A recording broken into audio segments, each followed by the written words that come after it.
Chapter 392. Just as Zhang Qing sent his subordinates out to hunt down all kinds of life forms in the fragment world and seize the unknown substance named color, Catherine, the Desire Witch, was also listening to the information gathered by her allies in a world of ice and snow far away in the north. Lord Morat, who was in the form of a leopard man, was anxiously waving his whip-like tail while saying in a low voice, "According to my observation, this fragment world seems to have a unique system, a power called color. All life forms born in this world will be given a variety of colors. These colors are not only the power but also the most important part of the soul. If we want to seize this world, we must seize the color and find the core hidden somewhere. And we must act fast. Otherwise, it will be troublesome if someone else gets the first move." Seize the color? Sounds interesting. Then, how do you think we should seize it? Catherine held her chin and asked with great interest. As she was unlucky enough to draw the worst lot during the draw, she was the last lord to enter the fragment world, so she didn't know the specific situation of the fragment world for the time being. She could only obtain information from her allies before making the corresponding judgment. In short, there are two methods. One is to hunt down a large number of relatively weak creatures. The advantage is that it is relatively safe and won't lose too many people. The other is to hunt down those powerful life forms, such as the frost dragon that lives in the frozen peak. It is the most powerful monster that controls the white color. However, after some probing, I discovered that it had an extremely strange ability, and that was color assimilation. It could turn all living beings or objects into a white color. Most of the lords were unable to resist it and could only watch as they were killed. Similarly, if we take the risk to kill it, we can naturally seize this power. Morat quickly explained everything he knew. As one of the first few lords to enter, he had undoubtedly explored many places and even made an assessment of the degree of danger. He was very clear about the huge potential of this world. If it wasn't for the fact that there was no way to withdraw midway, he would have left without hesitation. But unfortunately, it was too late to withdraw now. The Parliament had already sealed the entrance and would only open it again in 2 days.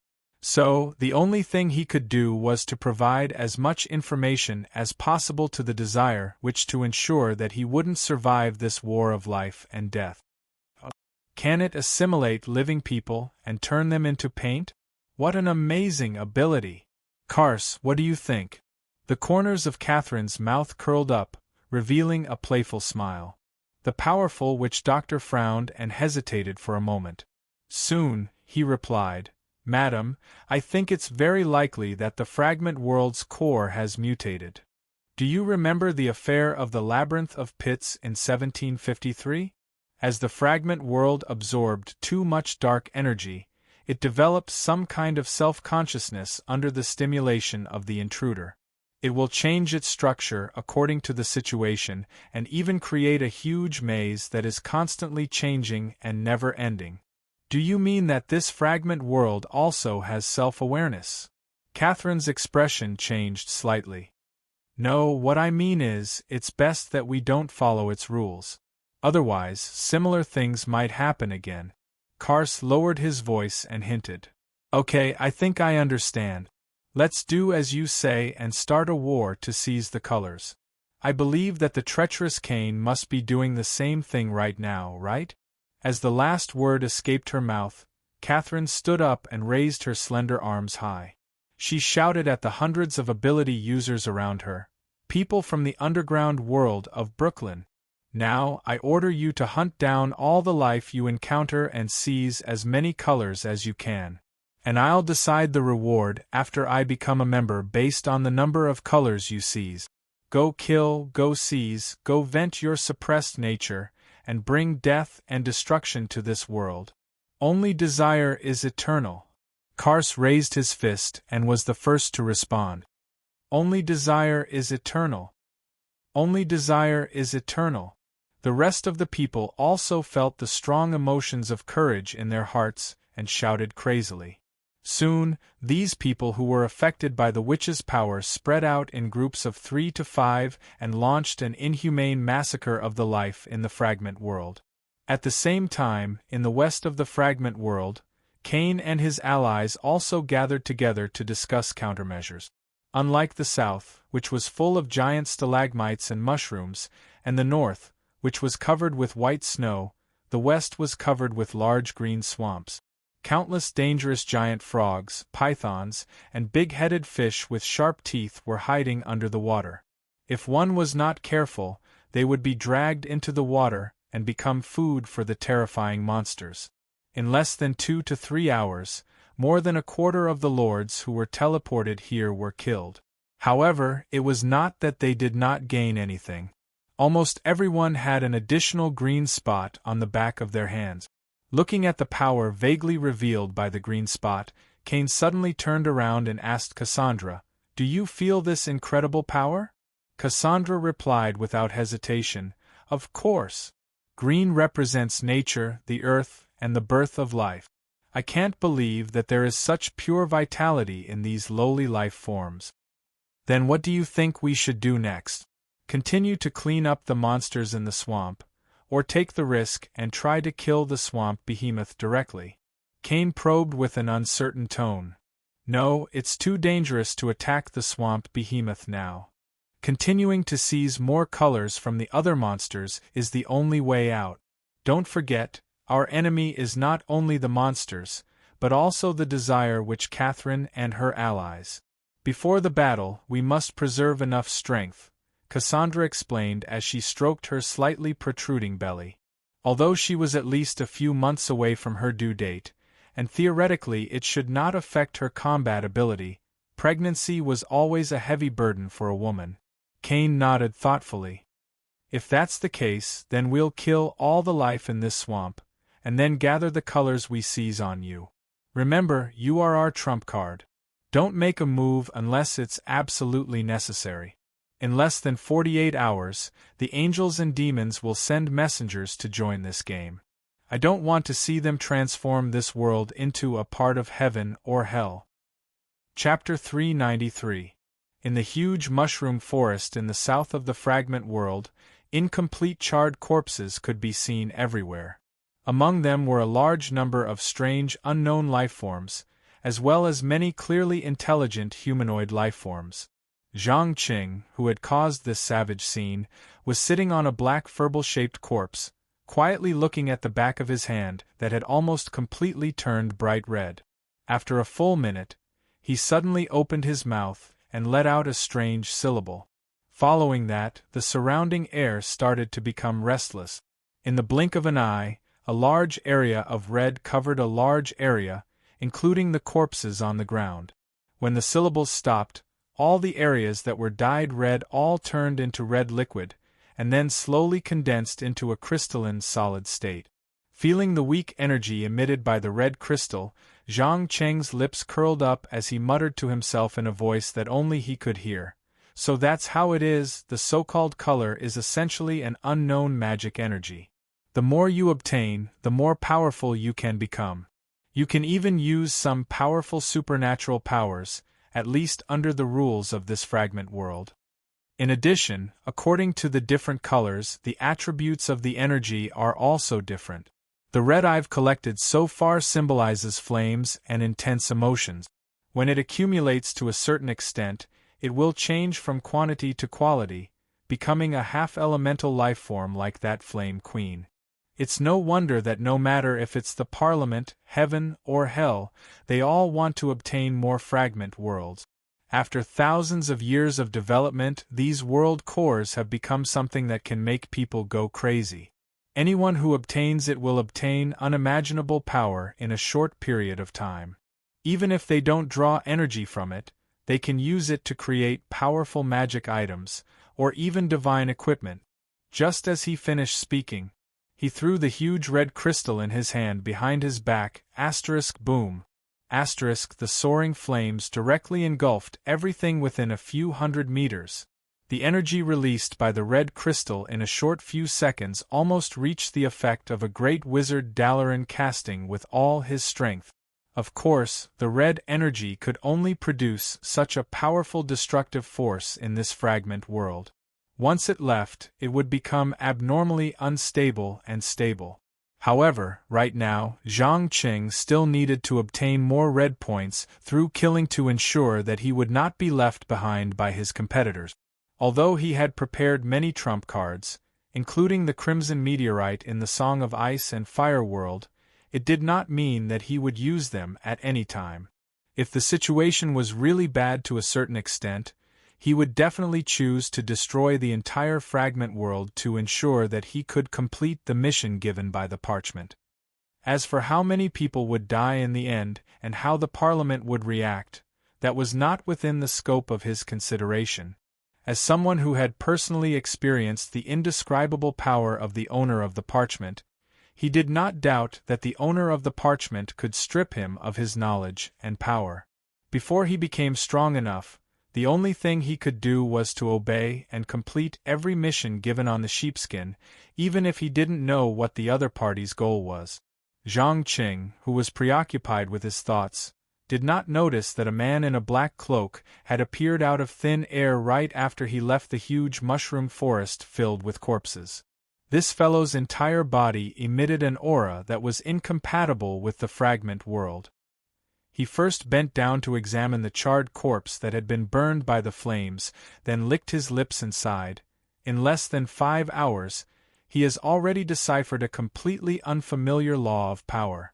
If I didn't see it with my own eyes, I'm afraid no one would believe it. No wonder the child of prophecy hired me to secretly observe.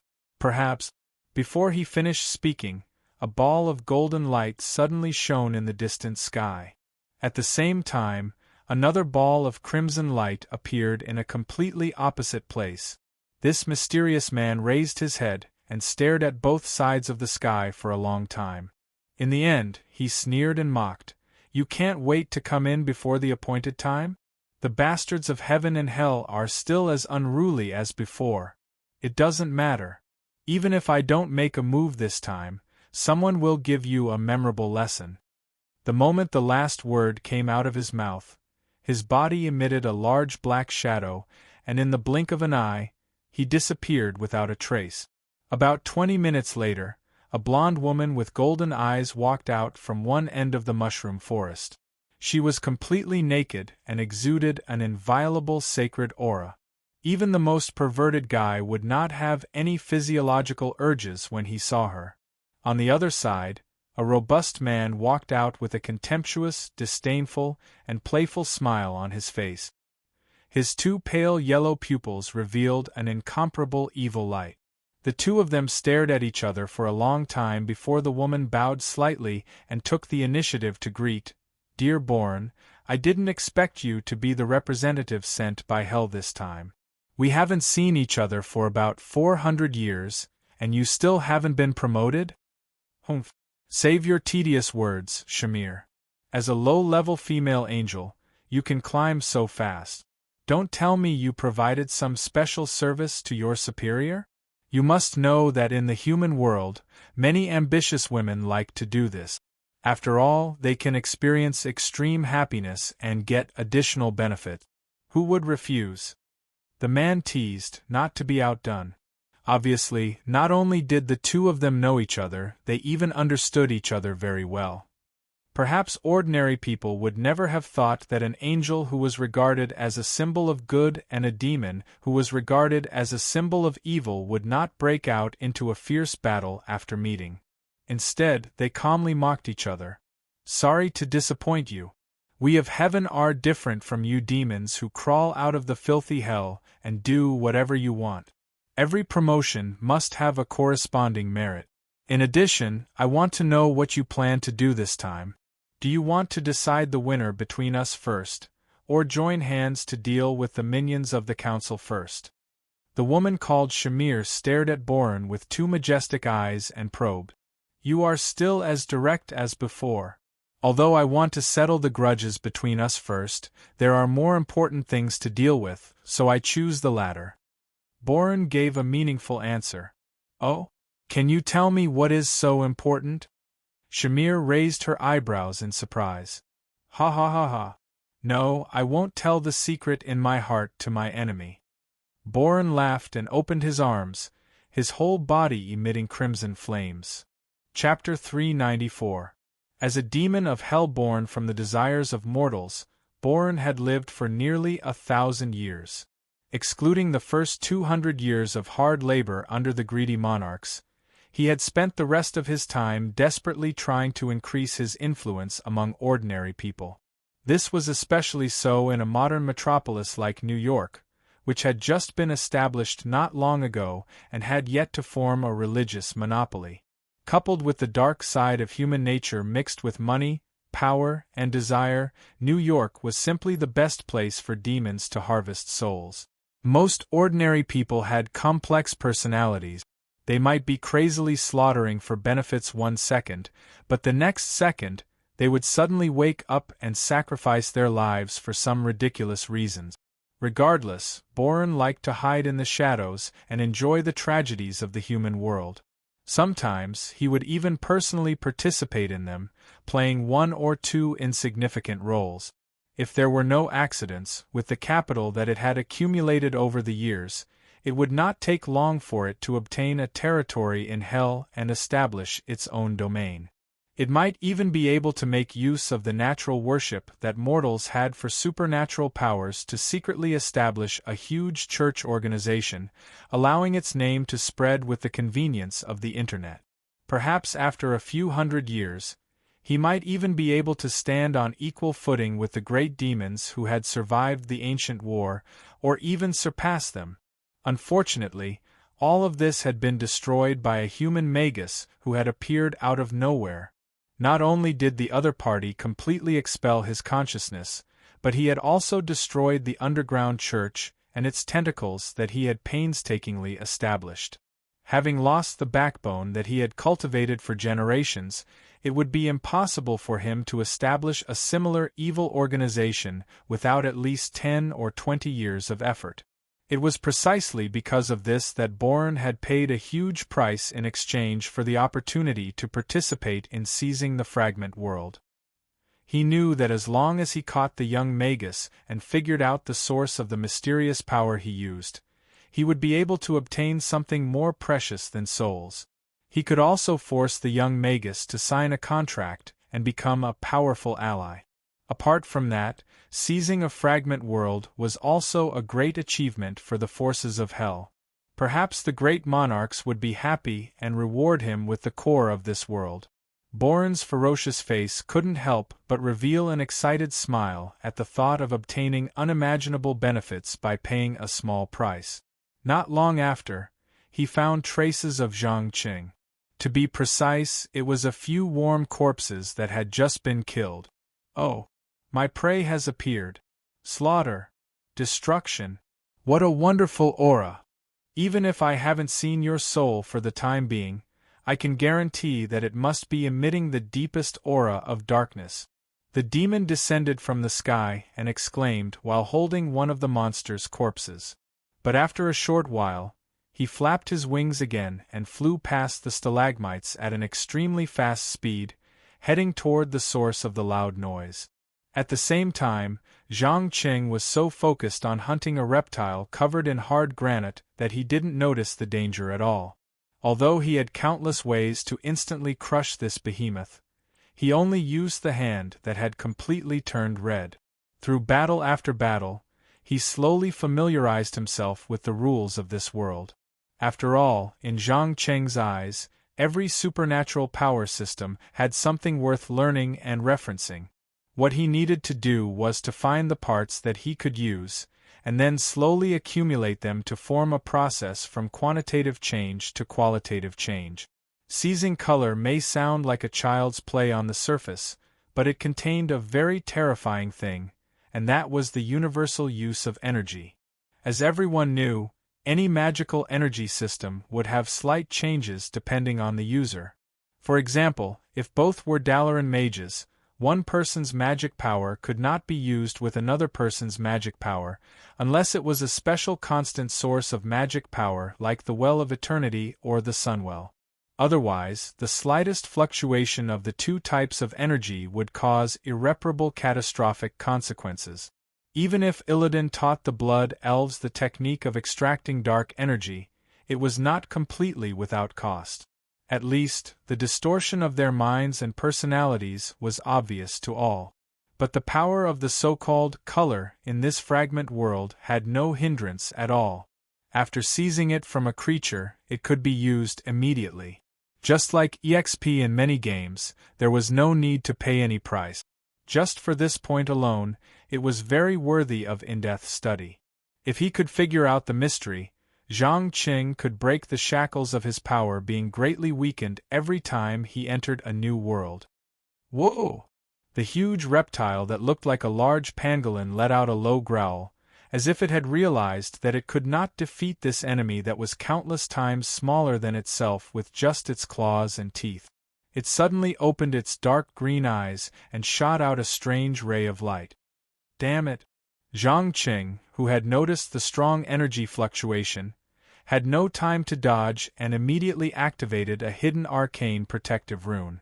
Instantly, the blinding light hit the arcane rune and let out an incredible sound. Boom. For a moment, a large amount of dust and gravel flew everywhere. When the thick dust gradually dissipated, the arcane rune had changed from a pure energy state into a heavy stone. There was no doubt that the light that shot out of the monster's eyes was none other than a terrifying, petrifying light. No wonder there were so many strange rocks around the stalagmite. It was not a natural phenomenon after a long period of weathering, but the unlucky ones that were petrified by the monster. At the thought that he had almost become one of them, Zhang Cheng's mouth could not help but twitch as he quickly touched the alchemy stone on his finger. In the blink of an eye, the monster's position began to emit a terrifying heat wave. The next second, bam! Hot magma spewed out from the ground. It directly swallowed the unknown monster. Especially the thick rocks on its body. Not only did it not provide any protection, but it sank deeper into the red magma, and the more it struggled, the deeper it sank until it was finally cooked alive. The moment it died, a large blob of brown liquid slowly rose into the air. Chapter 395. A demon? After seeing the face of the intruder, Zhang Cheng's pupils suddenly shrank, and he immediately entered the highest state of alert. Not only were all the protective runes in the activated state, but he also took out Jordan's staff from his magic waist pouch. Although with his current strength, he did not have to worry about the attack of ordinary demons, he still took the most cautious measures. After all, the degree of danger between demons could not be distinguished from their appearance. You would never know whether the demon that suddenly appeared was a coolie in charge of running errands or the disguise of a great demon. A demon? No, think about it carefully. Friendly reminder, we've met before. Boren calmly folded his wings with a mocking expression on his face. It was obvious that his understanding of Zhang Cheng's spellcasting ability was still limited to the past. To be precise, it was not too long ago, according to the time of this world. Therefore, he did not know that the once weak mage had already undergone earth-shattering changes. Met before. Zhang Qing subconsciously frowned and pondered for a moment. After about 2 or 3 seconds, he reacted and asked in surprise, "You are Borak? The guy who made the demon baby for the werewolves?" The demon grinned and nodded. "That's right. It's me. You didn't expect me to get permission from the Parliament and appear in front of you so quickly, right?" "No, it's nothing to be surprised about. What really makes me curious is how you could sneak into this fragment world before the stipulated time. Does Hell want to tear up the agreement signed with the Parliament?" Zhang Qing pretended to be curious and continued to probe. After all, the entrance to the fragment world was right under the nose of the European Parliament. Unless someone secretly played tricks, even the Demon Lord might not be able to break in, let alone a mere demon. Obviously, either someone wanted the Lords of Brooklyn to be wiped out, or the guy in charge of this matter in the European Parliament had secretly reached some kind of agreement with the demons and used his power to open a door for them. Either way, it meant that the danger of this game had skyrocketed. Your sense of smell is very sharp. You actually noticed the little secret hidden behind me less than a minute after I appeared. That's right. Someone very powerful opened a small back door for me. It wasn't just me, the emissary from heaven had also arrived. Guess what he wants us to do? While fiddling with his sharp claws, Bourne soaked his body below his knees in the lava. As a demon, what he liked the most was to soak himself in boiling magma and feel the heat from the depths of the earth's core. Zhang Qing nodded thoughtfully. I see. Someone has betrayed the council. No, he didn't betray the council, he only betrayed you. Who could resist the temptation of a complete fragmented world? This powerful guy hopes that before his men come in, all of you will be severely injured. It would be great if all of you died. This way, he can monopolize the entire fragment world. After that, Bourne's ferocious face showed an indescribable expression of mockery. Who is he? Also, according to the nature of demons who generally like to play tricks, you shouldn't play according to his script until the end, right? Without a doubt, Zhang Qing was not frightened by the huge conspiracy revealed in the demon's words. To be precise, from the moment he entered, he had prepared for the worst, so no matter what happened, he would not panic. After all, the mission given by the parchment this time was a trial. Since it was a trial, it was necessary to fully test his strength and the knowledge in his mind. Right now, he had not even used 1/20th of his strength. Sorry, I can't say his name yet, but you are right. I don't intend to play according to his script until the end. Now tell me, will you obediently hand over what I want and live as my believer, or will I kill you and extract your soul and slowly torture you? Remember, you only have one chance to choose. If you make the wrong choice, the consequences will be disastrous. The demon glared at him with two yellowed eyes and threatened. Hee, you seem to be very confident in defeating me? The corners of Zhang Cheng's mouth rose slightly, and he took out a book emitting a strong evil aura. Bourne subconsciously glanced at it, and after confirming that it was not a powerful magic item bestowed to mortals by the demon monarchs, he immediately shrugged his shoulders indifferently. Of course.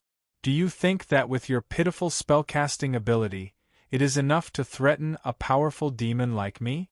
Sigh, you are really arrogant.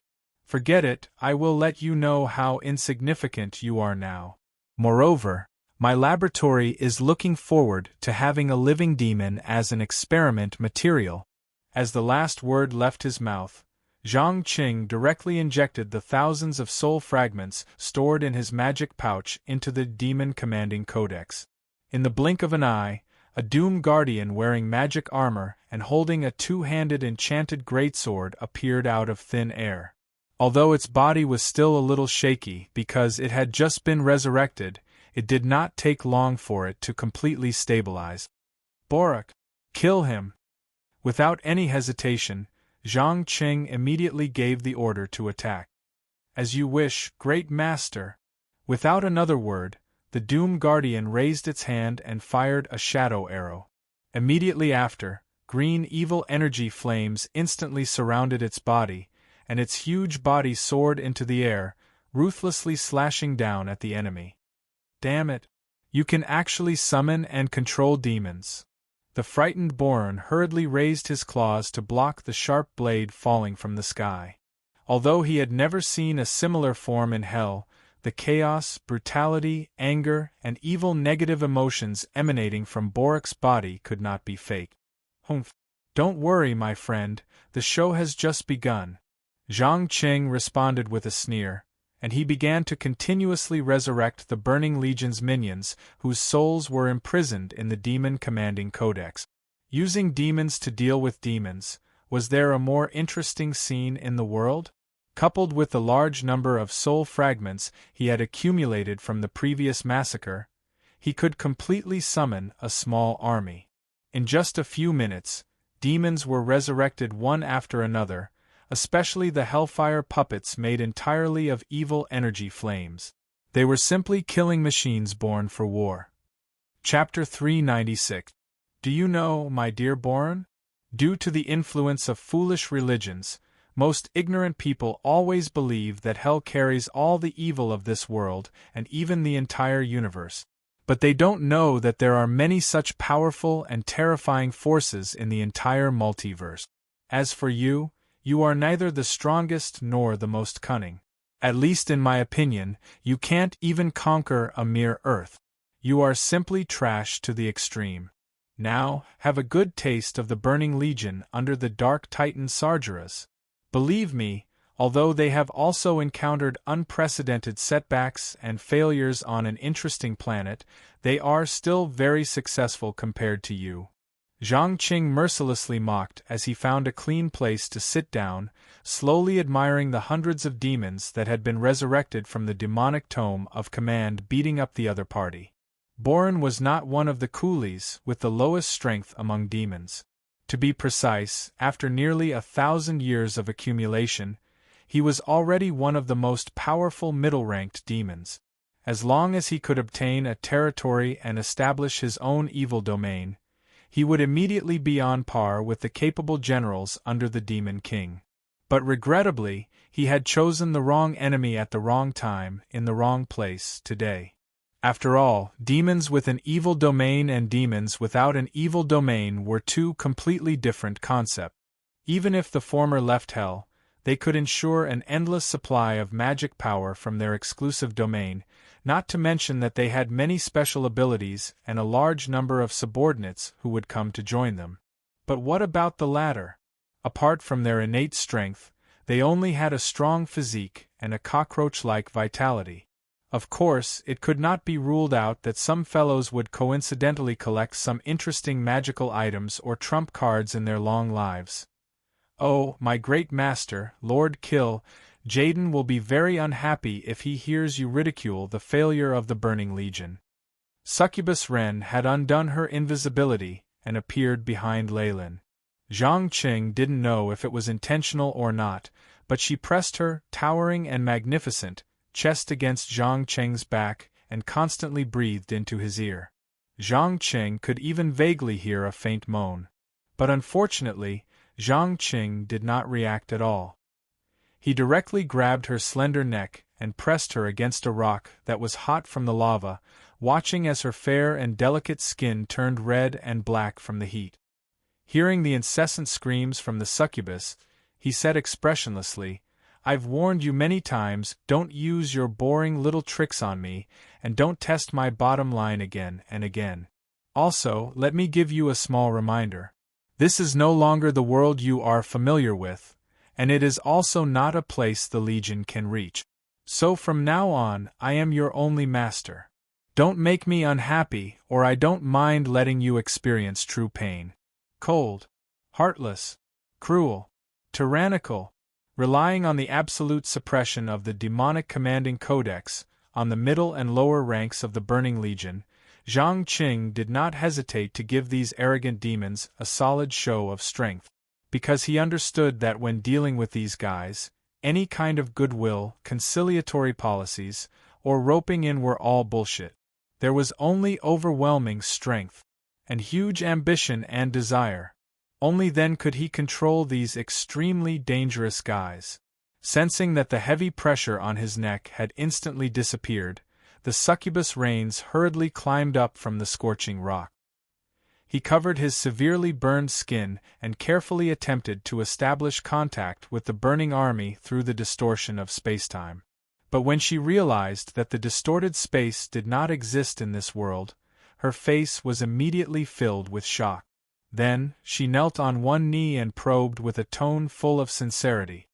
"I apologize for my foolish behavior just now, my benevolent master. Please tell me, where is this place? Could it be that we can't go back anymore?" "Humph. Don't worry, my servant. You don't have the right to know too much for now. If I were you, I would first deal with the enemy and then come back to continue the previous topic." With that, Zhang Qing raised his head and glanced at the battered and exhausted Boron. Under the almost suicidal attacks of the numerous demons, especially Hellfire, this unlucky fellow was now riddled with scars. Not only was one of his wings torn off, but his left arm and right leg were also in an extremely twisted shape. There was no need to ask to know that it was an extremely serious fracture. Even though demons were born with powerful recovery abilities and injuries such as broken bones could be restored to their original state in a few hours at most, he was currently outnumbered and had no time to recover. As you wish, master.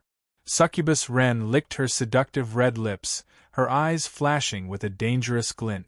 The next second, her figure quickly disappeared into thin air. Before Boron could react to what had happened, a whip flickering with cold light suddenly strangled his neck from behind. The barbs on the whip fiercely pierced into his flesh, and the more he struggled, the more pain he felt. And this pain was not only physical, but also mental and spiritual. Even the demons of hell who were good at endurance could not bear it and screamed at the top of their lungs. Ah! Let me go. I surrender. Haha, sorry, the Burning Legion never accepts captives. Rains tightened his grip on the whip as he bent down to give his prey a passionate kiss. In the blink of an eye, Boron, who was still in pain, revealed a glint of pleasure and enjoyment in his eyes. Although blood was gushing out of his neck like a fountain, he did not make any movements to resist. The powerful succubus relied on the power of shadow and charm spells to make the enemy surrender at her feet. Just as she was about to signal Doomsday Guardian Pollock to chop off the enemy's head, Boron's pale yellow pupils suddenly flashed. Then, he quickly broke free from the charm control, waved his sharp claws, and tore off the barbed whip. In one breath, he retreated more than 10 meters away. But what was interesting was that after breaking free, he did not run away. Instead, he roared angrily, "Very good. Very good. No matter who you are. You're all dead today. I, the great Boron, will grant you death. Death of pain and desire. It won't be long before you realize that in the face of the deepest evil of hell, any resistance is futile." As soon as his voice fell. Chapter 397. Deep, cold, evil, the black water was like silk. In just a few seconds it had circled around Boron's feet, and several hellfire circles had entered it. Soon, the chilling liquid had sucked up the dark energy injected into the core of the hellfire. Without the energy supply, the hellfire collapsed and turned into a pile of black stones emitting strange heat. There was no doubt that the black water was not as simple as it looked. It was like a bottomless black hole, constantly absorbing all the energy it could touch, including Boron himself. Damn it! Be careful! This thing is a bit strange. Ren felt the dark energy and shadow energy in her body being drained away. She quickly flapped her wings and retreated to a safe distance. Compared to most of her kind who liked to rely on their powerful strength to crush their enemies, as a succubus, she was undoubtedly more cautious and would never try to fight head-on with an opponent she could not see through. Sneak attacks, charm, inciting opposition and betrayal, and disintegrating enemies that might pose a threat to the Legion from the inside was what they were best at. To some extent, the role of a succubus in the Burning Legion was very similar to that of a dreadlord, but not as powerful as the latter. Most of the time, it was the latter's supplement and subordinate. Relax, it's just some water from the sticks. It's nothing to be surprised about. As long as you don't approach it, the black liquid is not too harmful. Zhang Qing shrugged nonchalantly. He had systematically learned a lot about demons in the underground of the Lamb slaughtered in Stormwind City. He knew very well that even as an elite succubus, Ren would not take any risk. She might be a very good spy, a perfect interrogator, and a seducer who could corrupt most male creatures, but she would never be a qualified warrior or spellcaster. As for the Styx, it was a special river that separated heaven, hell, and earth from each other. It was recorded in ancient Greek mythology. It was said that the water of the Styx had many incredible powers. Anyone who tried to cross it, be it human, demon, angel, or anything else, would be instantly swallowed by the black water, and even their souls would slowly sink to the bottom of the river. After thousands of years of terrible erosion, these souls would eventually forget everything. They would only retain the most extreme emotions from when they were alive, such as anger, pain, despair, hatred, and so on. When hundreds of millions of them gathered together, they would form an extremely terrifying force. It was also because of the existence of the Styx that the three worlds had never had a full-scale conflict since the ancient war. Even if there were occasional conflicts, they would try their best to resolve them through negotiation and negotiation. If they couldn't come to an agreement in the end, then they would use the most primitive duel to decide who was right and who was wrong. In fact, although the water of the Styx River was dangerous, it was not something rare. What really interested Zhang Qing was the leather bag that contained the water. Not just any container could be used to store the water of the Styx. Containers such as glass, crystals, metals, and polymeric materials that were commonly used on a daily basis would all disintegrate instantly in front of the Styx. Until now, the Council hadn't been able to create any containers or materials that could be used to store the water of the Styx. This also meant that the dirty leather bag was likely to be something that appeared in some myths and legends. Seeing a large number of hellfires turn into piles of hot stones that were emitting black smoke, Boren's face showed a twisted and ferocious expression. He raised the water bag high and loudly chanted an unknown spell. When the strange syllables reached the highest point, the water of the Styx River that flowed like silk on the ground seemed to be controlled by a powerful force and directly rushed toward the nearest voidwalker, Tokak. Because he didn't receive any orders from his master, the huge blue fatty didn't have any intention of dodging and let the black liquid wrap around him. Soon, the shadow energy from the distorted space and time began to strangle the energy contained in the water of the Styx River. In just a minute or so, an incredible vortex appeared in his abdomen, and at the same time, it began to devour everything that came into contact with it, whether it was stones, soil, or Kupnik, who didn't get far in time. No. No. Save me, Master! The imp let out an ear-piercing scream. He could feel that if he was really sucked in, it wouldn't only be his body and life that would disappear, but also his precious soul. I'm sorry, dear Kupnik. I can't help you. Besides, if you can't even take care of yourself, what's the use of having a servant like you? Zhang Qing didn't care whether he lived or died. He just watched the vortex get bigger and bigger, and finally, everything, including Tokak, disappeared completely. If it weren't for the huge pit left on the ground, he would have thought that his eyes were hallucinating. Before Succubus could figure out what had happened, Boren let out a heart-wrenching cry. My water of the Styx River! How could my water of the Styx River be reduced so much all of a sudden? What kind of monster was that just now? Why could it devour the water of the Styx River? Obviously, the vortex just now had devoured more than 2/3 of the water of the Styx River, causing the black liquid that was originally like a ribbon to become only the length of a scarf. After all, this was his last trump card. Once it was used up, it meant failure. And failure was an absolutely unforgivable mistake in hell where the strong preyed on the weak. In the blink of an eye, Zhang Qing took out the magic magnifying pocket watch from his pocket, raised his staff, and shot out a bone-piercing frost arrow. At the same time, he ordered without thinking, Ren, what are you waiting for? Grab the leather bag in his hand. As soon as his voice fell, a solid ice as thick as an adult's waist ruthlessly pierced toward Boren's chest. Just from the sharp tip of the ice arrow in front of him, it could be seen that if anyone was accidentally pierced, there was absolutely no chance of survival.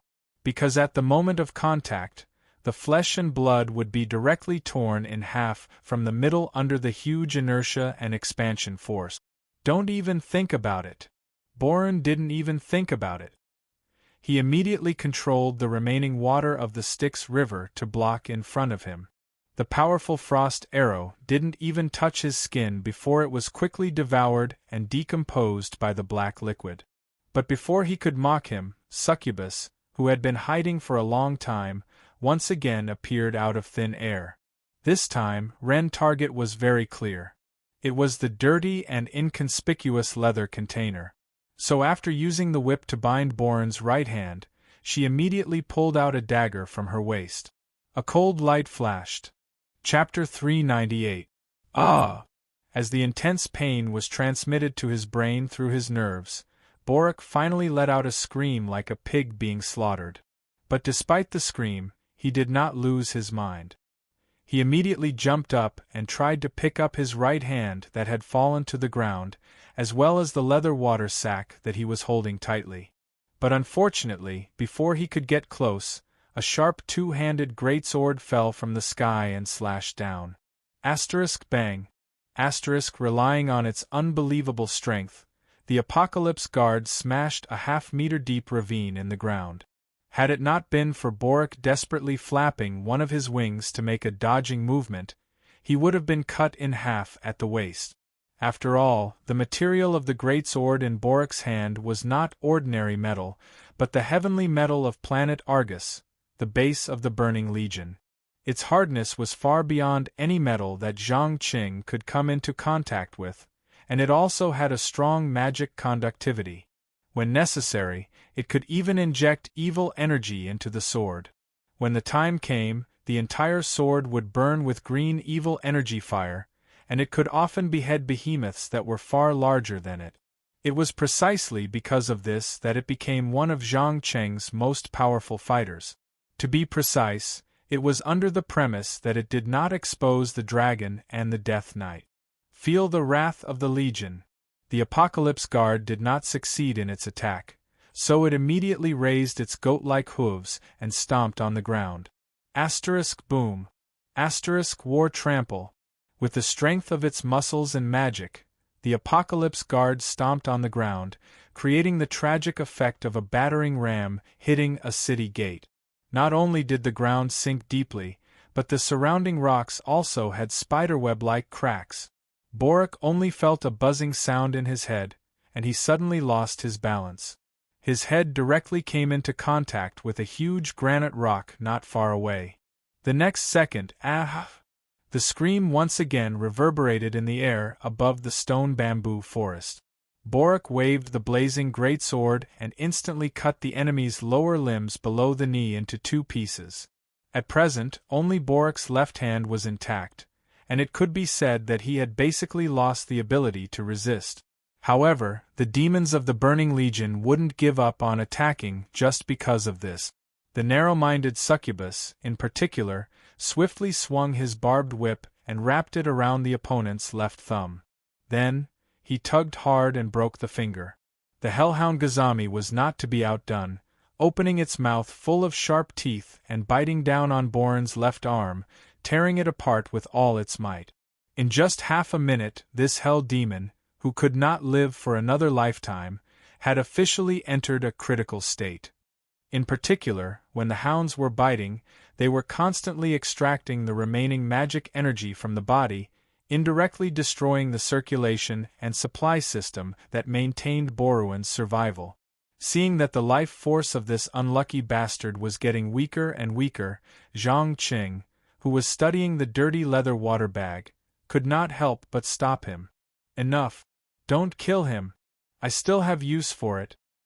As you wish, esteemed master.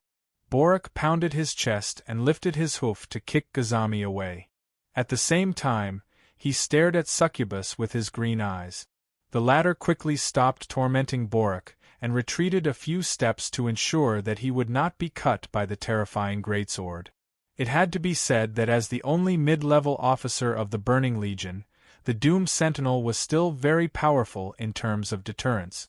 Other than the fact that he could not control the raging flames of rage in his heart, he was simply a perfect executor. Without any hesitation, Zhang Qing carried the shriveled leather bag to Borek's side and asked with a smile, "Dear, tell me, what is this?"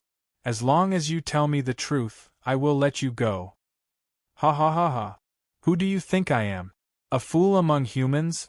I'm afraid that even an idiot wouldn't believe such a promise that has no guarantee and no binding force, the hellhound mocked with a maniacal laugh. Even though he was severely injured, his eyes still revealed a cruel and cunning glint. There was no doubt that this guy had not given up hope of survival. This was because he knew that as long as he could survive the following interrogation and torture, and ensure that he did not reveal any secrets, the other party might sign a powerful binding magic contract with him, and save his life. As for whether the guy behind the scenes who planned everything would be unlucky, that was not within his consideration. Selfishness. This was an instinct that was deeply engraved in the depths of every hellhound's soul since birth. As a person who had traveled between two worlds, Zhang Qing had undoubtedly seen many pairs of eyes. Some were mysterious, some were humble, some were arrogant, some were filled with endless ambition and desire, and some revealed vicissitudes and helplessness. But he had never seen such a pair of eyes that were so resolute, as though they believed from the bottom of their hearts that they could survive this calamity and obtain a new life. Obviously, ordinary torture would not have any effect on such a guy, and the remaining time was so tight.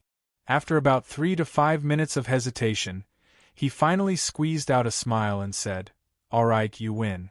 I agree to sign a binding magic contract, but the prerequisite is that the terms must be set by me." "That's right. That's it. There are no eternal enemies in this world. As long as there are enough benefits, yesterday's ally will be today's enemy. Similarly, yesterday's enemy can also be today's ally." Ignoring the pain from his wounds, Borak laughed loudly. There was no doubt that this hellhound knew that he had won the bet. Without any hesitation, Borak was afraid that the young human in front of him would suddenly change his mind. He quickly took out a contract with the mark of a demon monarch and quickly wrote more than 20 terms on it to ensure that the other party could not kill him under any circumstances. Zhang Qing did not hold back either. He added more than 50 terms, including revealing what had happened today in any form, the origin and use of the leather water sack, the name of the mastermind behind the scenes, and so on. Finally, he added a series of unfair enslavement terms. It could be said that as long as the contract was signed, Borak would have to obediently follow his orders for a long time, even becoming a traitor of hell. After a fierce debate, Boran successfully erased a few of the most threatening ones. Then, he dipped himself in the acidic blood and signed his name at the end. As a hellhound, he knew very well that he was currently in an absolute disadvantageous position. He had no right to bargain at all. Once he got an inch and angered the other party, the consequences were likely to be death. Chapter 399. One wanted to obtain urgently needed information, while the other wanted to save his own life. Just like that, the two fellows who were enemies a few minutes ago finally signed their names on a magical contract that had a rather binding effect. One had to know that although the sovereigns of hell were sinister, cunning, cruel, and evil, they had always been meticulous in the execution of contracts. Even if it was their most trusted subordinates and direct descendants, they would not hesitate to kill them. Therefore, when the contract came into effect, Zhang Qing was not worried that Boran would risk his life to inform the great demons of hell. On the contrary, not only would Boran not tell, but he would also do everything possible to ensure that what happened today would not be known by outsiders. Otherwise, once the content of the contract was discovered by another demon of hell, he would instantly become a traitor of hell. Not only would he not be able to climb up the ranks, but he might even have to flee to the fringe to escape being hunted down. Watching the sulfur-smelling parchment burn to ashes in the air, Boran's tensed nerves finally relaxed. He began to scrutinize the doomed sentinels, succubus, and hellhounds who were glaring at him covetously. After a long while, he stared with his two yellowed eyes and asked tentatively, "Are they really from the Burning Legion? Is there really an evil force in the universe that can rival hell?" What do you think? Zhang Qing asked meaningfully. In fact, the history of this Earth, which was full of supernatural forces, was surprisingly similar to the Earth where Boren grew up. For example, both had experienced 2 world wars. After the war, the 2 superpowers, the Soviet Union and the United States, dominated the global order. In the end, the superpower named the Soviet Union was the first to decline and split. Even many famous economic and political events were the same. But for some unknown reason, perhaps due to the secret suppression of the parliament, or perhaps it was a coincidence, the fantasy books, movies, and games that should have been released had not appeared so far. Whether it was The Lord of the Rings, which was known as the ancestor of fantasy, or the Dungeons & Dragons tabletop game rules that swept the Western market, all of them had inexplicably disappeared. Therefore, the things that were later created based on the above 2, such as World of Warcraft, Baldur's Gate, Neverwinter Nights, Diablo, and so on, naturally no longer existed. Therefore, no one in this world knew of the famous Burning Legion on the other Earth. More interestingly, the witch trials that should have developed vigorously in the Dark Middle Ages also did not appear in this world. Instead, it was replaced by the Great Purge of Catholicism launched by the newly established Parliament. In order to restore the influence of heaven on the world of ordinary people, during the centuries from the Renaissance to the First Industrial Revolution, they continuously hunted and suppressed the churches around the world.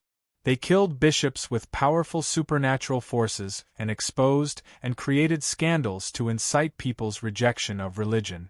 After the 20th century, the Church, the Church, the Church, the Church, the Church, the Church, and the Church, the Church. To the Church, to the Church.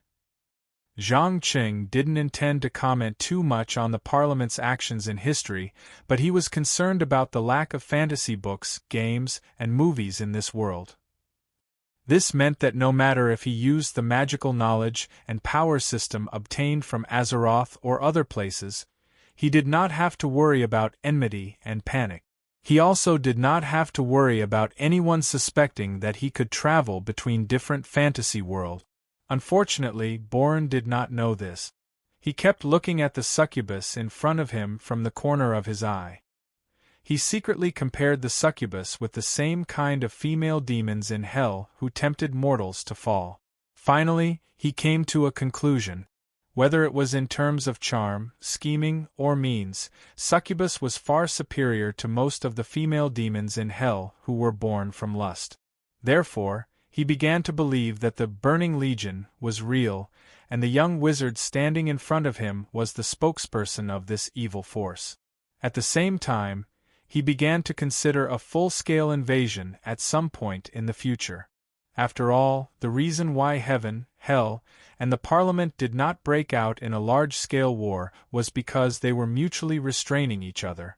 Just like a stable triangular structure, if one side attacked the other, it was likely that a third party would take advantage of the situation.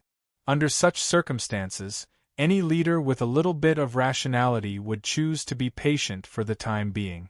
But now an evil force called the Burning Legion had discovered Earth, and the unbreakable balance would soon disappear. Perhaps in the eyes of ordinary people, this meant the disappearance of peace, which meant the arrival of war and disaster. But in Boren's eyes, it meant chaos and opportunity. And it was a once-in-a-lifetime opportunity.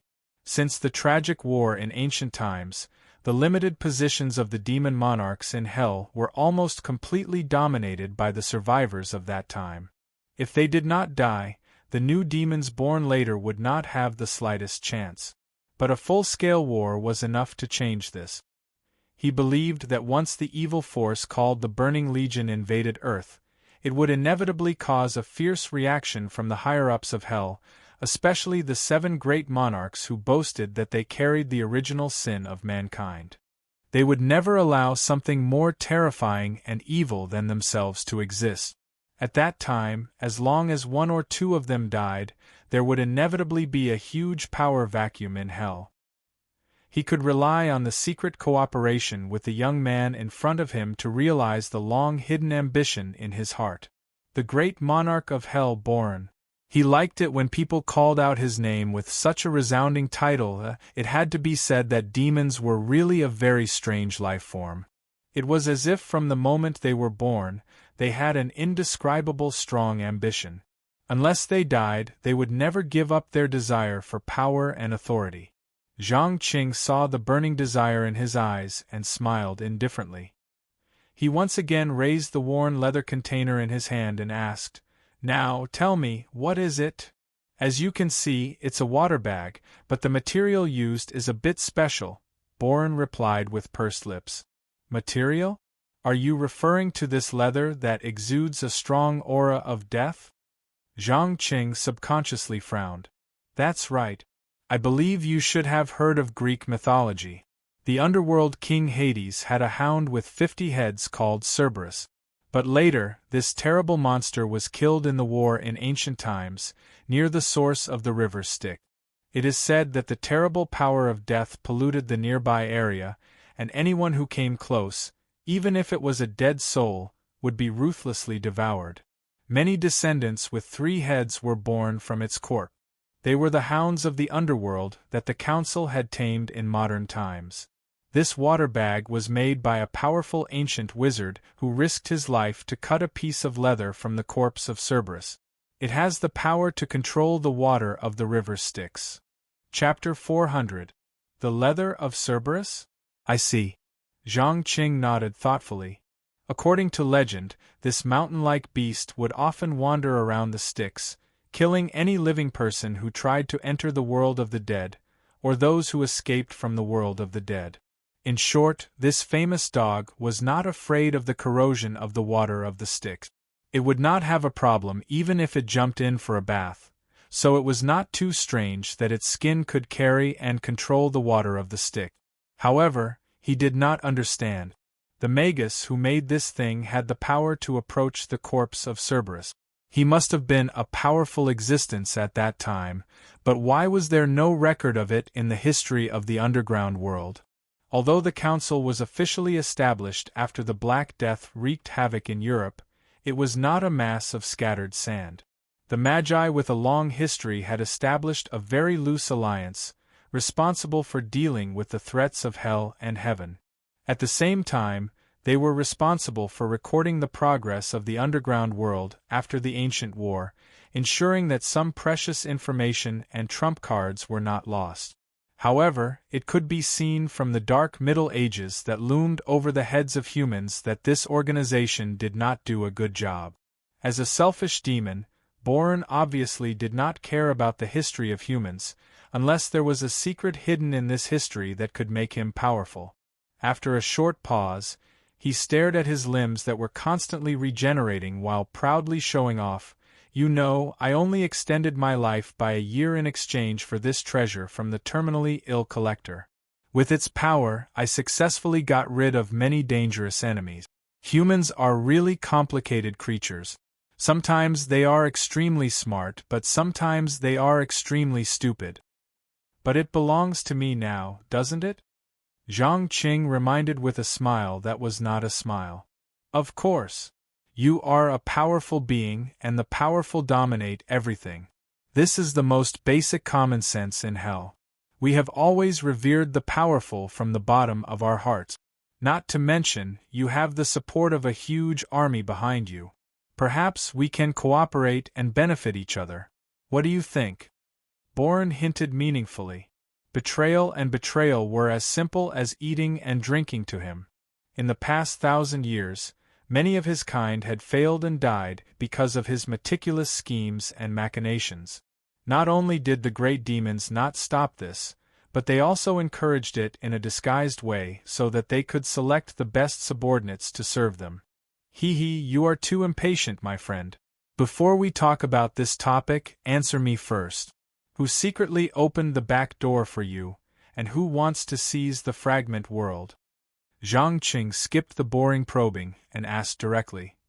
As time passed, he understood that he had to find out the true identity of the mastermind behind the scenes, and then use the little time left to do some preparation work. "John, He's one of the members of the European Supreme Parliament and a powerful necromancer. Oh, by the way, he used another name a few hundred years ago. I'm sure you're not unfamiliar with it." Boren didn't beat around the bush, and quickly gave the answer. "Oh? What?" Zhang Qing showed an interested expression. As he had been paying attention to the movements of the underground world in North America, he did not know much about the European Parliament and had no idea who this so-called John was. Boren opened his mouth and uttered a name in an extremely slow manner. "Faust! Faust!" Zhang Cheng's pupils suddenly shrank. In this world, apart from the god of death and the god of the underworld in the legends, who had the deepest understanding of the power of death among the mortals, it had to be the necromancer named Faust. The German writer Goethe even used him as a model to create the famous poetic drama Faust, which was used to show the pursuit of European thought and spirit after the Renaissance. But the real Faust was not the fool who was tempted by the demon monarch, but a genius necromancer who passed the cruel trial at the age of 13. But he was not satisfied with the knowledge recorded in book. At the age of 15, he began to travel to every corner of the world with the age of navigation. Whether it was the ancient and mysterious rituals of Egypt or the techniques of African voodoo to control corpses, he learned them all. Through learning and referencing knowledge related to death, he deciphered the secret of death when he was not even 25 years old, and obtained immortality through an unknown method. At the age of 30, he could even awaken tens of millions of corpses in several cemeteries in a very short time and completely control them. After all, apart from the magical plague, which could only be created but not controlled, only the Lich King who wielded the divine equipment Frostmourne and wore the helm of governance could do such a thing. Resurrecting the dead was a very serious and delicate work. Most necromancers had to go through a series of tedious preparations before they could carefully resurrect one or two. Even a necromancer could only resurrect a dozen or 20 at most, and no more could be controlled. Zhang Qing had once used the power of the magic plague in the Song of Ice and Fire world to turn hundreds of thousands of people from the living into the dead. He knew very well how difficult it was to control the dead creatures. It was not easy to control the low-level dead creatures because they had no thought. On the contrary, it was more difficult to make them obey the orders of their creators because they had no independent thoughts.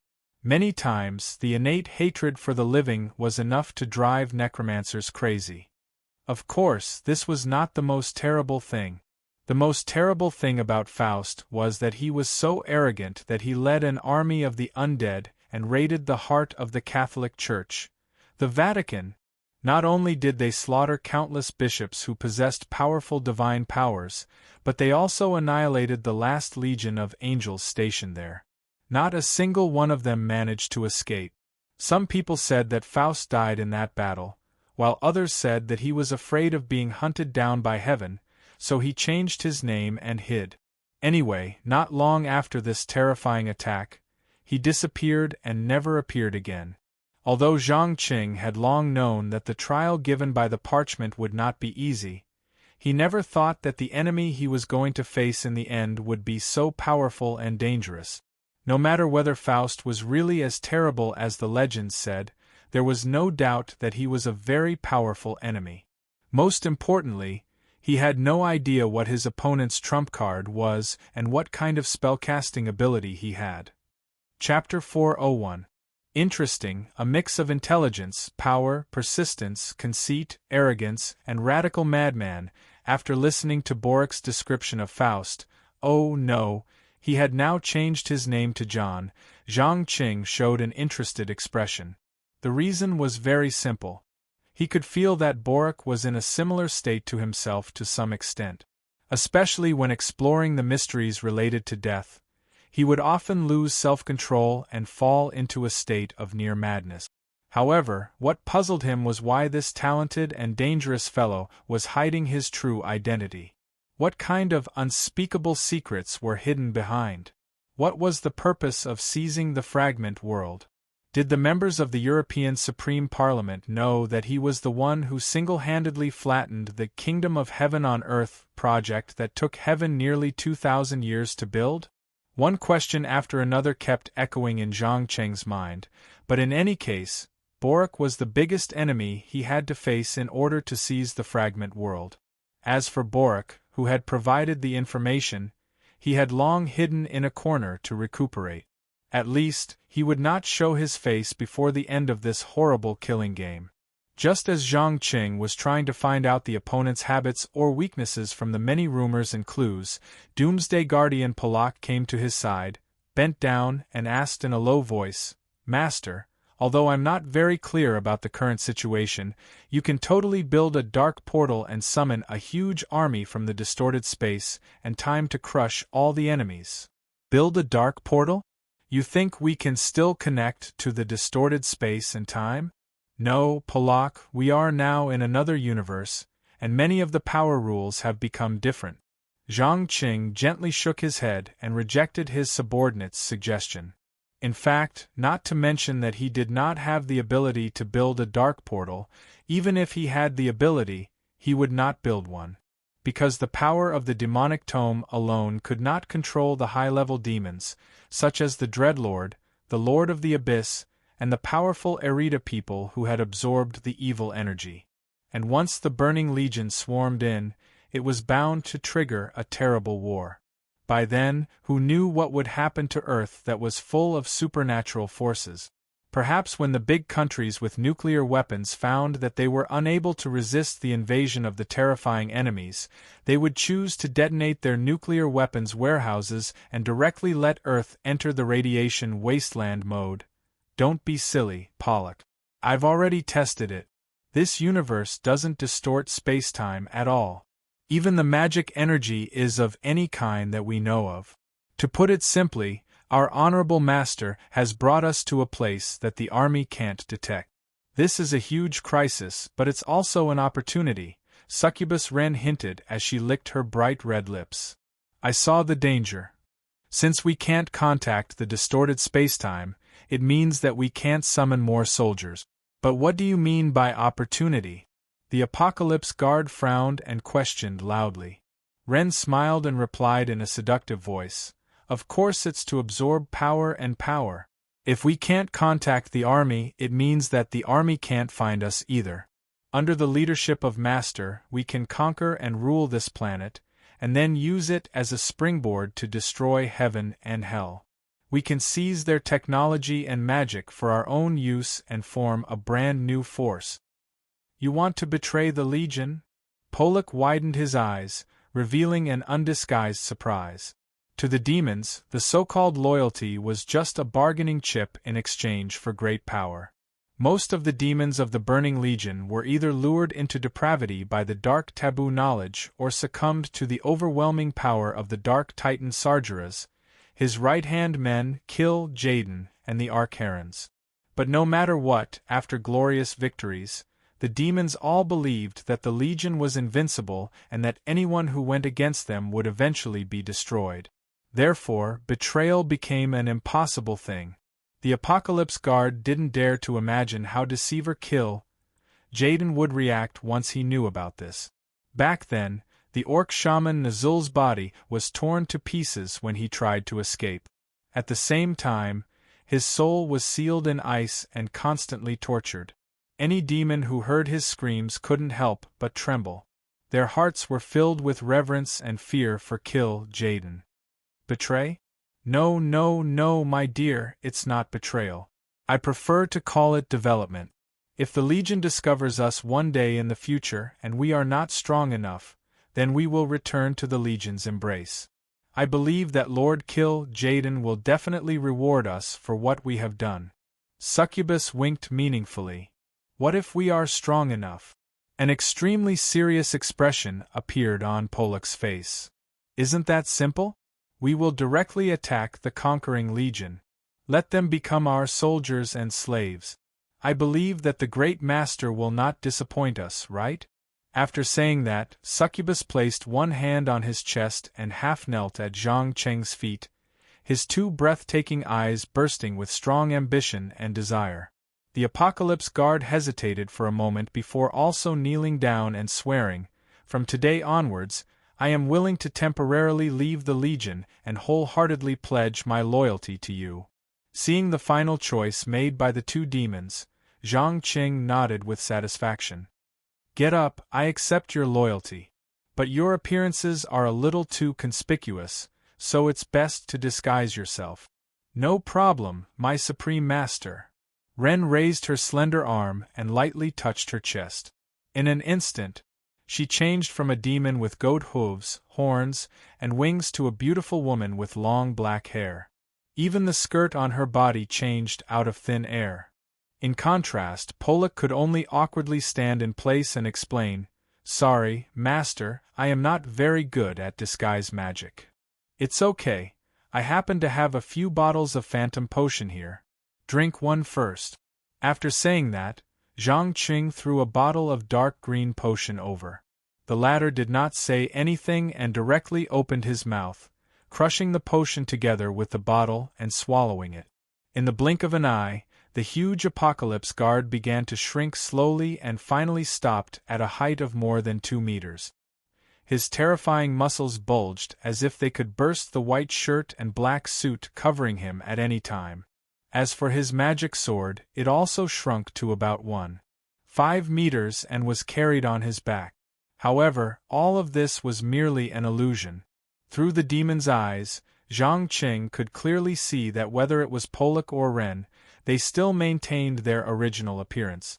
They only used the help of magic to create an illusion that deceived sight, hearing, and touch. Chapter 402. A signal to gather? Urban Best, who was fighting against an unknown furry animal with 2 cute big eyes, raised his head and stared at the red light that streaked across the sky, a puzzled expression appearing on his face. Not long ago, the order he received was to kill all the creatures he encountered in the fragment world and obtain more colors from them. According to the plan, the killing should last for at least 8 to 12 hours. However, less than 2 hours had passed. Why did they suddenly change their mind? Meow? The unknown creature let out a cat-like cry. At the same time, its tail kept swaying left and right, as if questioning its opponent. "Do you still want to fight or not? If you don't, I'm leaving." When Urban Best saw this scene, the corners of his mouth twitched slightly. He slowly put the 2 bronze antiques back into their sheath. Then, he pulled out the lawbreaker that emitted a dark blue glow. "Sorry, little thing. I'm in a bit of a hurry, so I can't continue playing with you. Now you have 2 choices. One is to come with me, and the other is to be killed." As the last word fell, his whole body turned into a blur, instantly crossing a distance of nearly 20 meters. At a speed that was indiscernible to the naked eye, he stabbed the sharp blade in his hand toward the target's neck. High speed. Precise. Fatal. If it were a human or any other ordinary animal on Earth, their throats would have been slit by this attack. However, the moment the sharp blade touched the black furball's fur, it suddenly swelled without warning, turning into a huge furball with a diameter of more than 2 meters. With its outstanding elasticity, it forcefully sent Urban Best flying. As for its body being pierced by the lawbreaker, well, perhaps a ball-shaped creature the size of a soccer ball would die if it was pierced by a sword, but a furball with a diameter of 2 meters would at most be considered injured. It was far from death, especially when its body suddenly swelled, causing the pierced part to shift from its neck to its stomach. Moreover, this black furry creature wasn't completely powerless. At the very least, when it saw its opponent being sent flying, it immediately jumped up on the spot, trying to use its weight advantage to fiercely attack. After all, a meatball with a diameter of 2 meters weighed a few hundred kilograms. Coupled with the height and the acceleration of gravity, it could more or less break a few bones. If it was unlucky, its internal organs would rupture, and it would not be surprising if it died from excessive bleeding. Damn it! What a cunning little thing! Urban Best cursed in a low voice as he quickly turned around and dodged. At the same time, while the opponent was not paying attention, he grabbed the fluffy hair and used the spellbreaker to block one of the big blinking eyes of the opponent. Perhaps it felt the chill from the tip of the sword. The black furry creature immediately stopped all movements and returned to its normal size. It opened its mouth and kept meowing. "Are you begging for mercy?" Urban Best was a little hesitant. Should he immediately kill this hateful little bastard, or should he bring him back to his lord? Suddenly, without any warning, a towering flame erupted not far away. Bang! Bang! 2 charred and smoking corpses fell from the sky and landed on the emerald-green grass. Then, a muscular man with red skin walked out from behind the huge mushroom unhurriedly. He sneered and said sarcastically, "Idiot! How dare you attack me? He must be tired of living." "Bram, who were the 2 guys you killed?" Urban Best glanced at the charred corpses and frowned. "I'm not sure, but they tried to sneak up on me from behind when I was seizing the colors. In addition, I also found something interesting. The colors they collected when they died were all transferred to me. This means that we can use the remaining time to hunt down the subordinates of other lords." "Interesting. Too interesting. Ha ha ha ha ha." Urban Best opened his arms and laughed loudly. Without a doubt, compared to killing all kinds of strange creatures, he obviously preferred killing humans. Only the blood of powerful humans could satisfy his strong desire. "That's right. I think so too."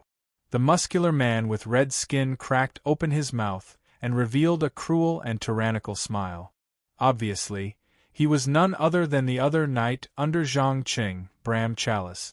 Just as the 2 men were about to continue talking, the battered and exhausted Jesse Livermore came out from the mushroom forest and gritted his teeth as he complained, "F***ck. Today is really unlucky. Take a guess, what did I encounter just now?" "What?" Urban Best blinked his eyes cooperatively. "An angel. A living angel. What the F***ck? I saw that B***tch kill more than 50 people, including 2 lords." As she spoke, Jessie's entire body was trembling slightly. There was no need to ask to know that she was definitely frightened. After all, an underworld resident like her who could awaken and control the undead had always been viewed as an enemy by the forces of heaven. During the expansion of religion in the Dark Middle Ages, she would be killed on the spot if she was discovered. "Angel, are you sure you didn't see wrongly?" A faint red light flashed in Bram Chalice's pupils. Jesse rolled his eyes in annoyance. "Nonsense. If I didn't run fast enough, I would be a corpse now." "I see. I think I know why Sir Overlord sent the summon signal in advance. According to the time given by the Council, the angels and demons should enter the fragment world in 2 days. It's very likely that something has happened." Urban Best touched his chin and calmly analyzed. Angels? Demons? I want to see if they are as strong as the legends say." Before Bram could finish his words, a dazzling golden beam of light descended. The next second, boom! Bram was crushed by the terrifying energy and sprawled on the ground. His demonic red skin was constantly emitting sizzling sounds as if it was being burned by flames. "Damn it! She's coming!" Accompanied by Jessie's frightened cry, a blonde woman with indescribable beauty flew past the mushroom forest. Her white wings and endless majesty proved her identity. She was an angel from heaven. "Oh, this isn't good. Jessie, hurry up and send the signal flare. I'm not sure how long I can block her," Urban Best reminded without turning his head. As for himself, he had already tensed up and was ready to fight with his life on the line. As a hunter, he knew better than his 2 companions how powerful and troublesome an angel was. Chapter 403. Filthy unclean. You need to be purified by the most sacred light from heaven. Shamir shouted the most commonly used battle cry, putting on a coat of righteousness for the slaughter she was about to start. She swooped down from the sky, intending to use the extra power generated by her speed to directly cut the man in front of her into two halves. As an angel, her almost perfect body was not only beautiful, but the power it contained was far from what an ordinary person could compare with. Not to mention a body of flesh and blood, even if it was a piece of pure steel, the result would not be any different. Wow! A crazy killing angel! How terrifying! Urban Best curled up the corner of his mouth and ridiculed. He did not hesitate to turn sideways to avoid the long sword flickering with golden light. At the same time, he held out Spellbreaker, intending to open a small hole in her body to let out blood. Although he pretended to be very scared, his eyes revealed a completely opposite excitement. That's right. It was excitement. He clearly enjoyed the intense thrill of brushing shoulders with death. How dare you! Seeing the magic blade flickering with dark blue light piercing into her skin, Shamir's expression instantly changed. She could not care less about maintaining her high and mighty posture and hurriedly made continuous rolling movements, barely avoiding the danger of her intestines being cut open. Unfortunately, she had neglected the tip of Spellbreaker, which was hidden by the light refraction ability of Spellbreaker. As a result, from the left side of her waist to her lower abdomen, there was a wound that was half a finger deep. Her angelic skin, which was comparable to a full body armor, did not hinder it at all. It was like butter being cut by a knife, and golden blood flowed out continuously from the wound, showing no signs of healing at all. Magic weapon? Shamir glanced at the wound, unable to hide the surprise on her face. Urban Best smiled and nodded. Yes, her name is Mora's Spellbreaker, a magic sword that can dispel any magic defense. Please be careful. Once she pierces the heart or brain, even an angel will die. Arrogant mortal!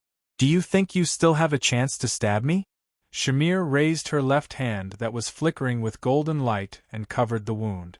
In the blink of an eye, the wound that was not very serious disappeared without a trace, not even leaving a scar.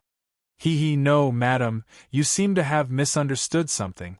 I don't need to defeat or kill you, I just need to buy some time. Please believe me, when you meet the Lord, you will realize that dying under my sword is actually a form of happiness and relief. After saying these meaningful words, Eben Bast instantly disappeared from where he stood.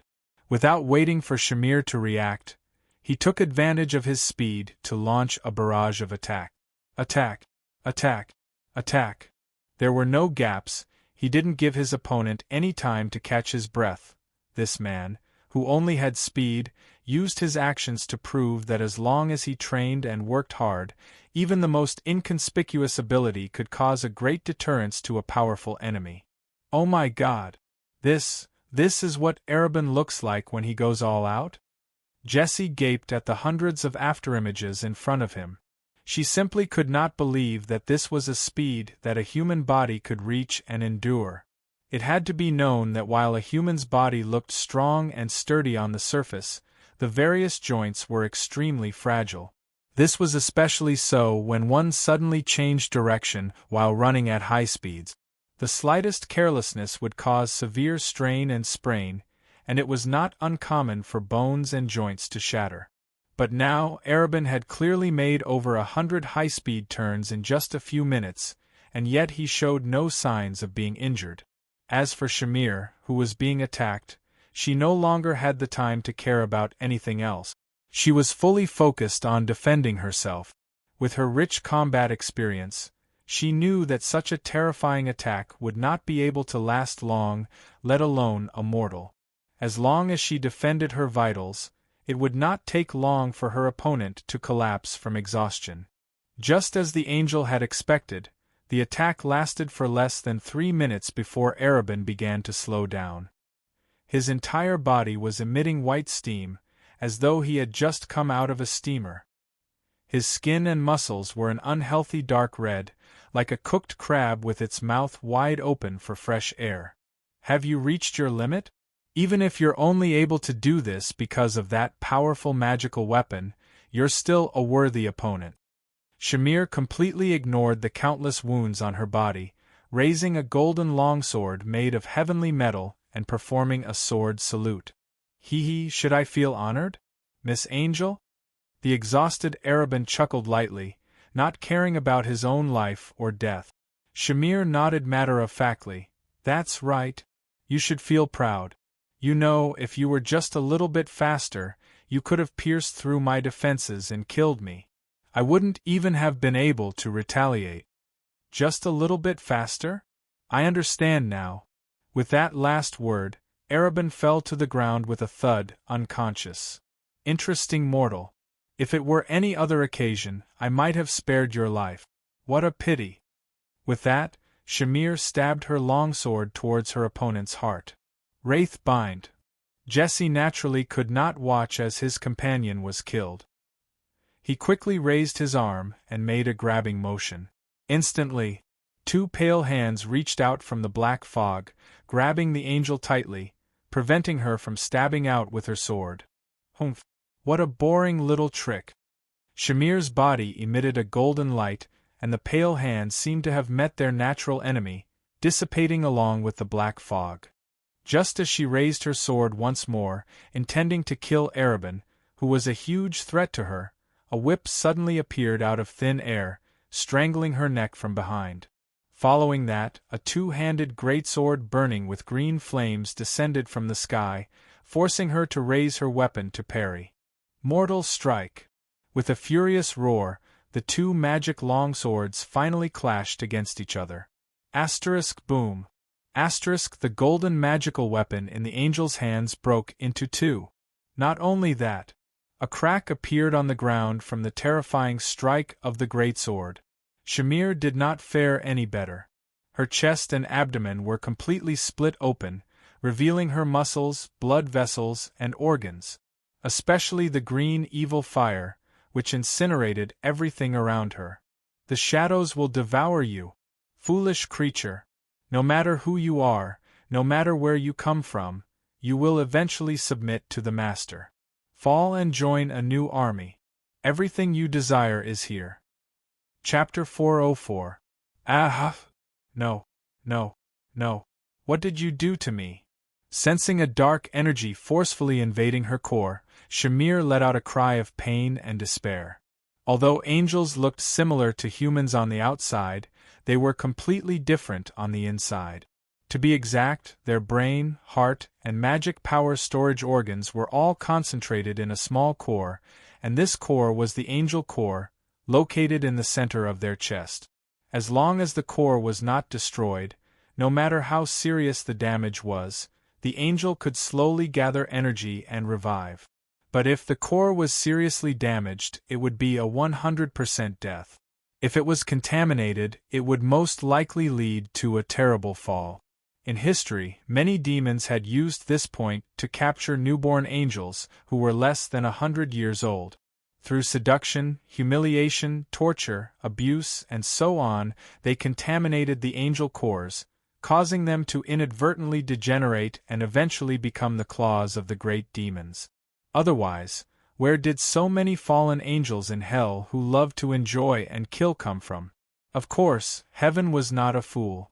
It quickly formulated countermeasures and let a powerful archangel lead a few newborn angels to carry out the mission. This way, the demons would have to consider the consequences if they wanted to do anything. But unfortunately, in the fragment world that was isolated from the outside world, there would be no archangel to save Shamir. So, in less than 10 minutes after the dark force was injected into the core, a large number of black spots began to appear in her golden pupils, and her white wings were also constantly darkening. Ha ha ha. Great. That's it. Don't resist, my dear baby. Accept it and embrace it. Believe me, it will bring you endless strength and happiness. Ren whispered seductively into the angel's ear. As a succubus, she could clearly feel that the resistance in the heart of this winged humanoid creature in front of her was getting weaker and weaker. Unlike the fierce and domineering evil energy, the dark force was a kind of energy that came from the distortion of time and space. It was more evil, hidden, and had unimaginable erosion and assimilation abilities. In the blink of an eye, Shamir's shining golden angel core quickly dimmed and was replaced by a deep blue-purple color, like a rare purple sapphire. However, not only did this sapphire not reflect light, but it also absorbed the light around it, forming a strange dark vortex in the center. When Ren saw this, she immediately loosened the whip around her slender neck and retreated to the side to observe silently. After all, today was the first time she came into contact with an angel. Judging from the power system the angel used, it seemed to be very similar to one of the enemies of the Burning Legion, Neru, but there seemed to be some differences. Now that she was observing the entire process of an angel's fall from a close distance, she would undoubtedly be able to solve some mysteries. Thus, she did not interfere further. On the other side, Doom Guardian Polak also didn't intend to continue attacking. There wasn't even the slightest expression on his serious face. It was because Shamir was too weak, so weak that he was not interested in her at all. In any case, the representatives sent by Heaven and Hell were not high-level combatants. If not for Polak's skin that could control the water of the Styx, he alone could crush both of them at the same time. It was challenging, but not powerful. At least compared to the Burning Legion that had countless dreadlords, abyssal lords, Erida, Sylvanas, and other high-level demons, it was a little weak. Not to mention, there was also the Deceiver Kill Jaden who commanded the entire Legion, and the Dark Titan Sargeras who destroyed the Pantheon. This was Polak's evaluation of the forces of Heaven and Hell. At least, before he saw a more terrifying power with his own eyes, he would not easily change his judgment. At the same time, the dark force was still eroding Shamir. Although the female angel tried to resist with the last of her rationality, the fall was inevitable. As the white feather turned black, her golden pupils were finally swallowed by the darkness. The painful screams gradually stopped, and an expression of enjoyment appeared on her face. Splash, splash, splash. Every time the core flickered, it would continuously inject new shadow energy into her body. In less than a minute, the huge wound on her chest had healed rapidly. Following that, black lines began to appear on the surface of her fair skin. Among them, the lifelike butterfly-shaped lines near her eye sockets added a touch of charm out of nowhere. Ah! This feeling! It's amazing! Shamir spread her black wings and let out a *** sound that would make any man blush. Tell me, who are you? Succubus came closer and gently lifted her thin chin. I am Shamir, a fallen angel of shadow, the messenger of darkness and death. As she spoke, the female angel raised her right hand and released a ball of flame that was completely made of dark force. It had to be said that although she had fallen, her core had been completely eroded and assimilated by the dark force. Not only did her power not weaken, but it also increased greatly. Very good. Come, meet your new master.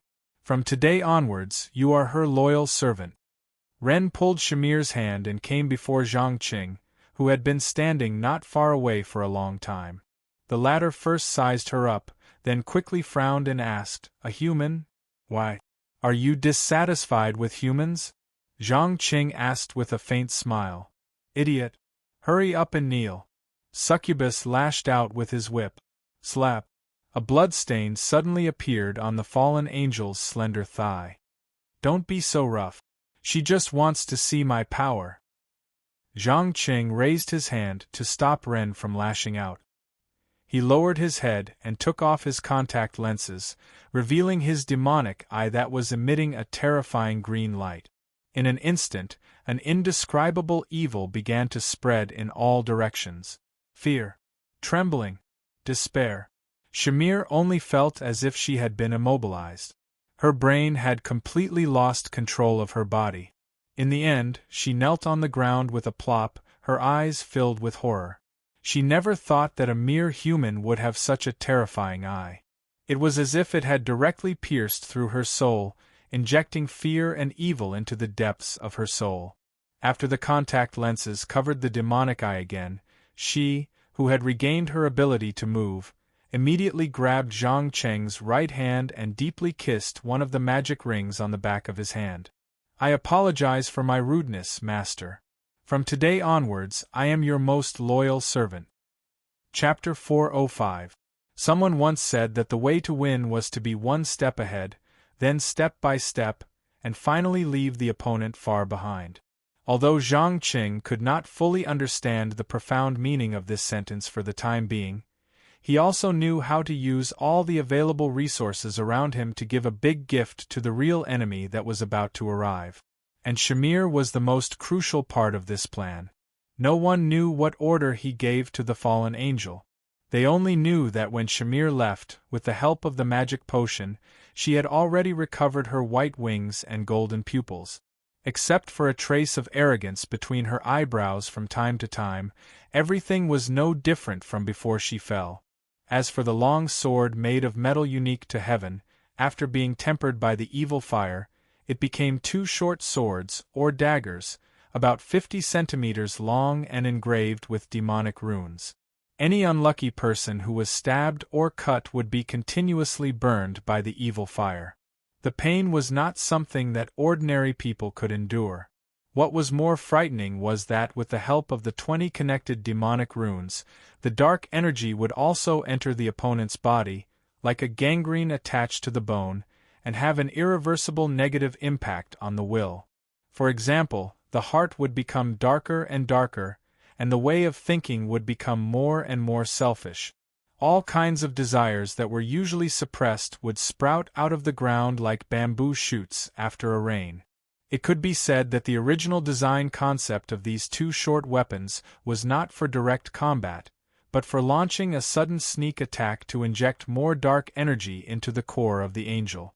Through observing the process of Shamir's fall, Zhang Qing found that as she was completely devoured by the dark energy, there were some interesting changes in the surroundings.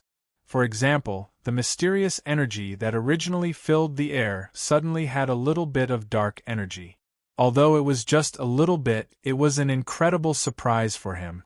Ever since he officially came into contact with magic knowledge, he had constantly tried to absorb and manipulate this energy in different ways, but the results were minimal. Because the magic energy in this world was neither the well-known 6 major systems of Azeroth, nor was it the elemental energy brought by the mysterious Crimson Comet in the Song of Ice and Fire world, he could not find any breakthrough at all before obtaining the ancient knowledge of the local wizards. But today, after witnessing the whole process of the angel's fall, Zhang Qing finally found another shortcut, which was to borrow the chicken to lay the eggs, and use the forces of heaven and hell to create the magic energy that he was familiar with.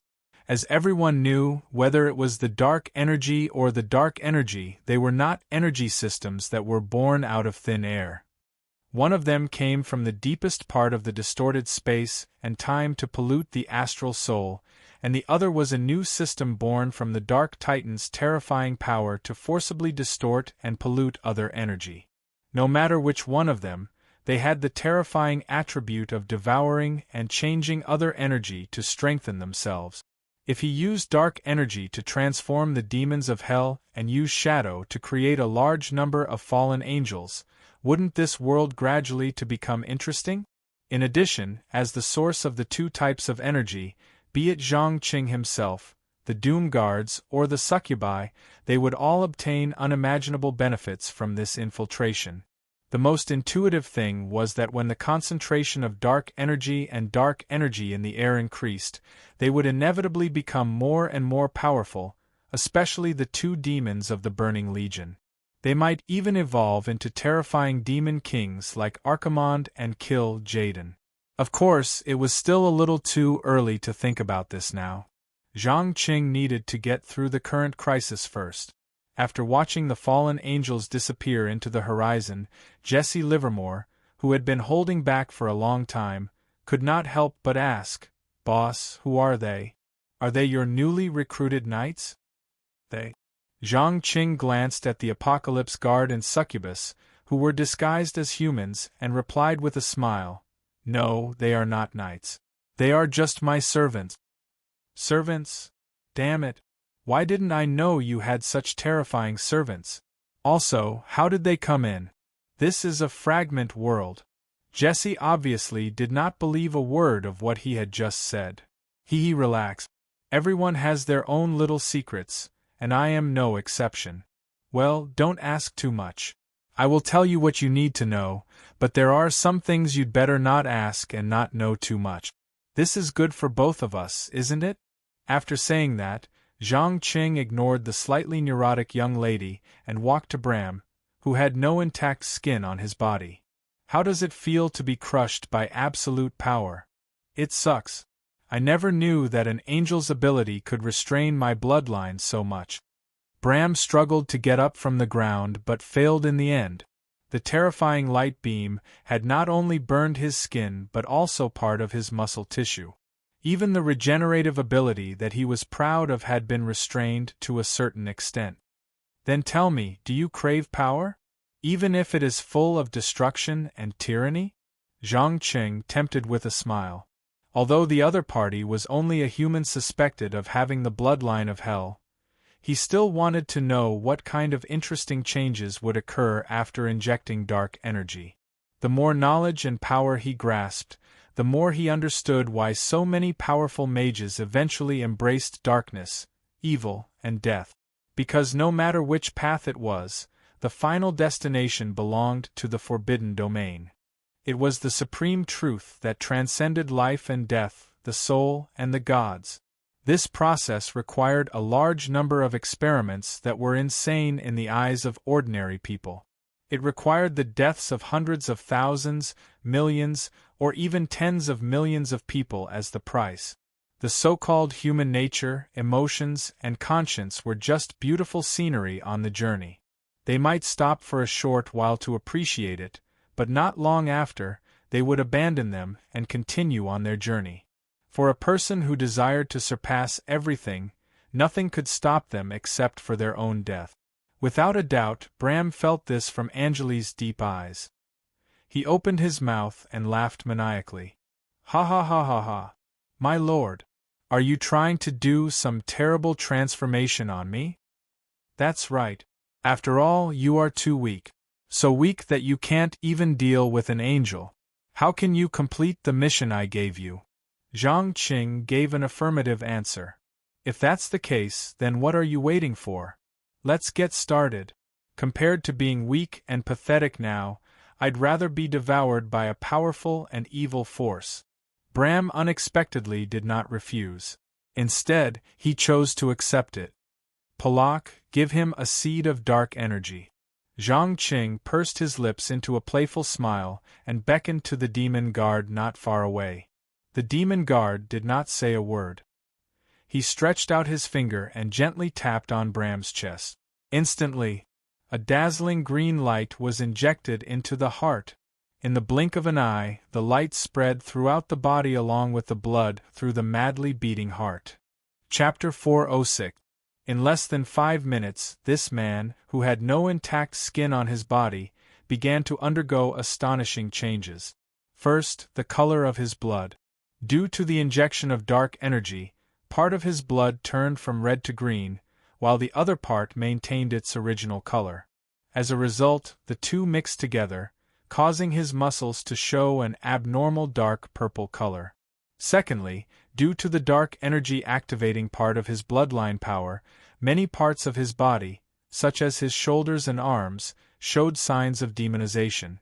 Especially his tail, which was constantly growing and thickening behind his butt, was the best proof.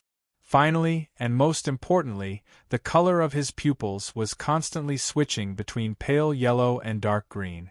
Obviously, Bram's hell bloodline was desperately trying to stop or resist the invasion of the dark energy. So his body was now a huge battlefield. Many parts of his body were torn, torn, and healed due to the violent conflict between the two energies. The pain was definitely beyond the limit of what an ordinary person could endure.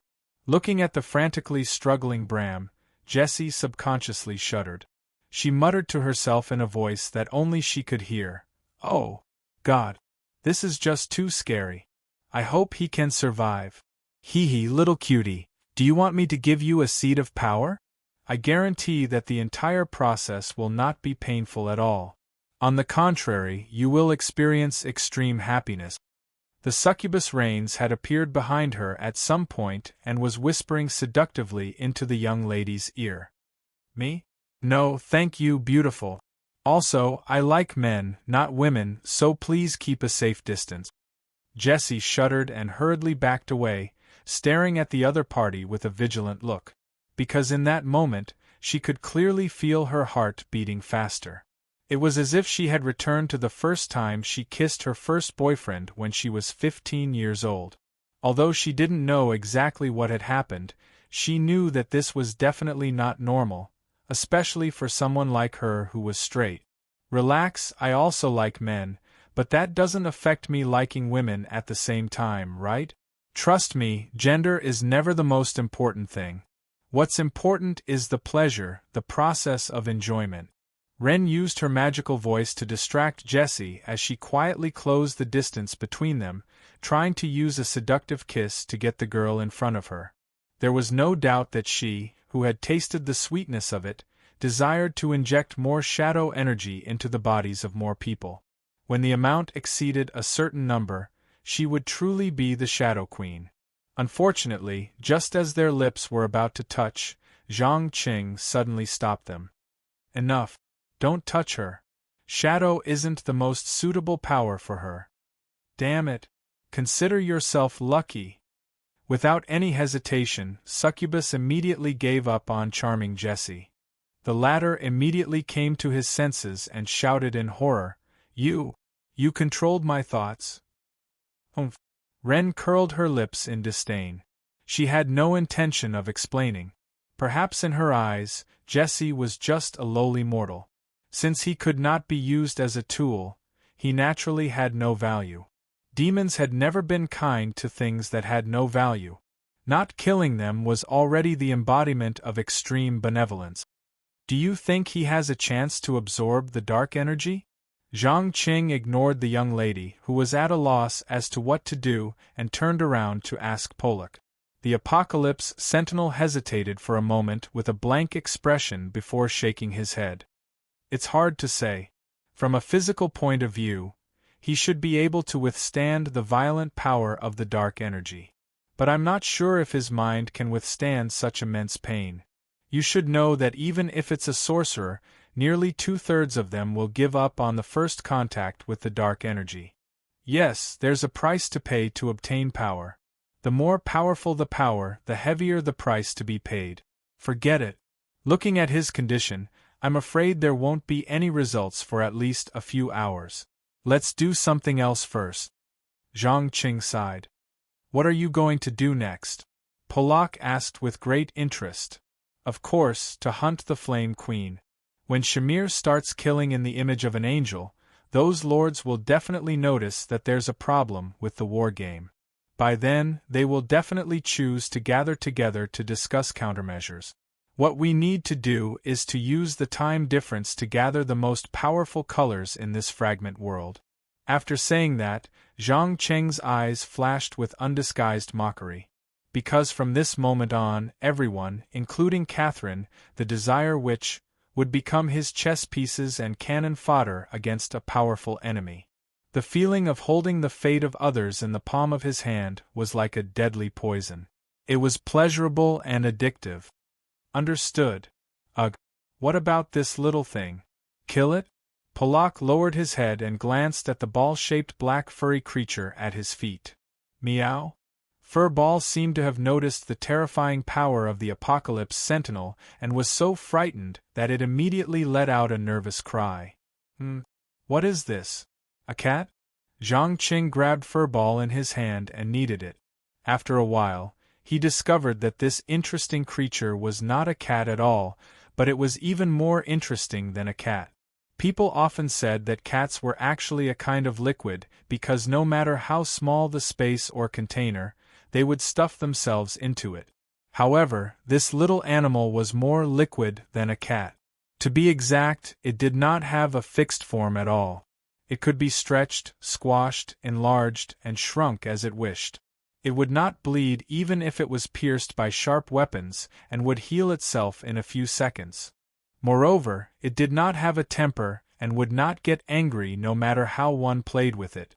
It was furry and felt very good. After ravaging this unknown little animal for 5 minutes, Zhang Qing placed it on his shoulder in satisfaction and directly announced, "From now on, it's my pet." Pet? The corner of Jessie's mouth twitched. At the same time, she madly ridiculed her boss in her heart. "You're so brazenly raising a creature from a fragment world. Aren't you afraid of attracting trouble?" Although that furry ball looked really cute, she also wanted to hug it and ravage it. Knowing that time was pressing, Zhang Qing did not stay in the same place to wait for his last subordinate, Patty, to return. After making some simple preparations, he led Apocalypse Sentinel Polak and Hellhound Gazami toward the Flame Castle. He believed that with Gazami's spell seal, Devour, and his own powerful magic resistance, he would definitely be able to smoothly take down that interesting elemental lifeform. Once he sees the most powerful red, he would be able to see through the secrets hidden behind the appearance. Chapter 407. More than 10 hours later, at the intersection of the swamp and the snowy mountains in the northwest of the fragment world, the desire which Catherine stared at the enemy with a gloomy expression. After 2 or 3 minutes she sneered and said, "I didn't expect that there would be a day when we would work together." "Why not? Don't you always like to play games with your enemies and friends? When a greater threat appears, we can temporarily work together, even if it's an enemy. This is the principle that you taught me." Cain bowed with a smile on his face. From his face, there was no sinister intention to kill her. It was as if they were old friends who hadn't seen each other in a long time. Perhaps after decades of patience, he had gotten used to hiding this hatred. He wasn't like an impulsive young man who couldn't wait to attack when they met. That's right. An angel is indeed a big threat. But what I'm really concerned about is the conspiracy behind this. Don't forget that the Parliament promised to give the Brooklyn Lords 2 days to prepare. But now only 24 hours have passed. Don't you think it's strange? Catherine didn't beat around the bush and directly revealed her intentions. As a witch who was good at playing with people's desires, she could instinctively feel a pair of eyes staring at her in the darkness. Cain nodded seriously. It's very strange. Normally, the entrance to the fragment world is controlled by the European Parliament. Whether it's an angel or a demon, it won't be easy for them to enter, unless someone purposely goes easy on them. Also, I don't know if you've noticed, but although this angel is constantly attacking, she doesn't fight too much. Once she enters a stalemate, she will definitely choose to retreat. It seems like she's purposely herding everyone together. So what do you think her goal is? To gather us together and kill us all? Purple light flashed in Catherine's eyes. Anyone who knew a thing or two about her would know that this was a sign that the desire which was at the peak of her anger. They all stepped back and kept a safe distance from her. "Sorry, I'm not too sure yet. Before the other party reveals her true identity, there's no way to judge. Perhaps the mastermind wants to use hell and heaven to weaken us, or perhaps they want to seize the fragment world. In short, the only thing we can do now is to form an alliance and ensure that we don't give the enemy an opportunity to take advantage of us by fighting and killing each other." With that, Cain reached out his right hand. "I agree." Catherine hesitated for a moment before reaching out her right hand to shake his. As the 2 old enemies shook hands and made peace, the Lord and his subordinates from Brooklyn, New York, finally put aside their differences and temporarily united to prepare for the upcoming crisis. However, they did not know that while they were conversing, the Flame Queen, who ruled the southern part of the fragment world, had finally died in the Flame Castle. Looking at his flame-like hand that had completely elemental transformed after absorbing the most powerful red, Zhang Cheng's eyes revealed a hint of understanding. He smiled and sighed, "So that's how it is. The so-called color is actually just a kind of control authority given by the fragment world core. Whoever obtains it will be like a game administrator who has obtained the authority to change all the physical and magical rules around them according to their own will, just like this. As soon as he finished speaking, the castle, which was originally emitting red flames like lava, instantly began to cool down. In less than a few seconds, only black scorched earth was left. But this was only the beginning. After a while, the ground in the center of the castle suddenly shook and rumbled like thunder. In the next second, boom! The entire ground was broken through by a powerful force from the bottom up. Hot lava spewed out as if it was free. In the blink of an eye, the castle was completely submerged in the process of the volcanic eruption. Feeling the rich fire elements permeating the air, Zhang Qing could not help but smile and mutter to himself, "Red. The color of life. The color of flames. Just the control authority is already so amazing. If it's the fragment world core, how powerful will it be? I'm really looking forward to it." Just as he wanted to test the limits of this power, Apocalypse Guard Polak suddenly came to his side and reminded him in a low voice, "Master, a new guest has arrived." Hearing this, Zhang Qing hurriedly raised his head. Sure enough, he found that far to the north, the sky was pierced by a white beam of light. There was no doubt that this was a large-scale teleportation spell. Judging from the energy unintentionally emitted, there were at least 1,000 people. Teleporting 1,000 people at once? And it's not the stipulated time yet?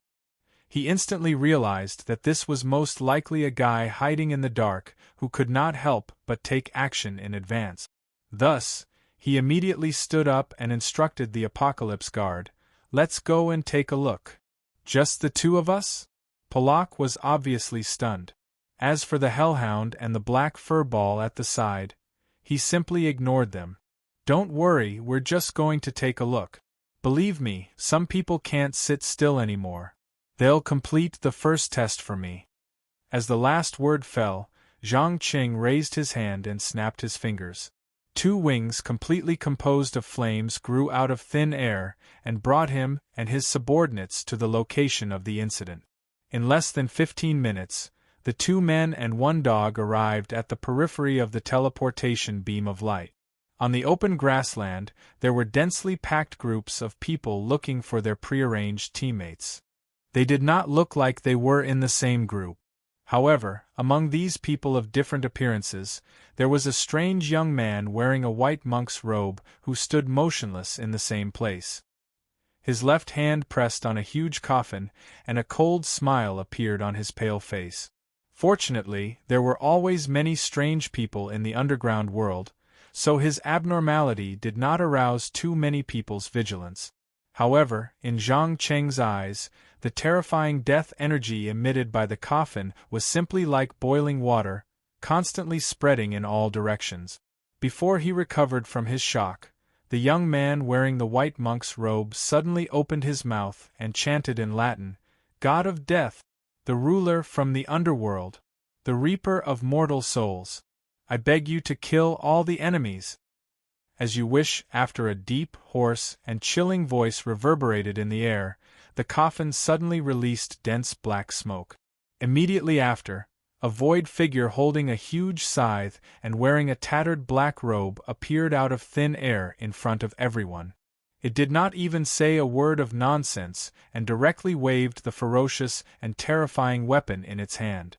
More than 100 people in front of it fell to the ground with a plop, turning into pale and ice-cold corpses. Chapter 408.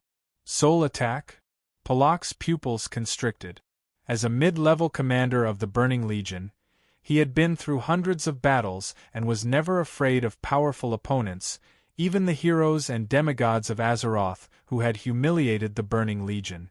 But today, in the face of a direct soul attack, he felt a tremor and fear from the depths of his soul. There was no pain, no blood. There was no collision between steel and power. There was only one judgment, a comparison of the quality of the soul. Then the strong devoured the weak. Zhang Cheng's expression also became serious.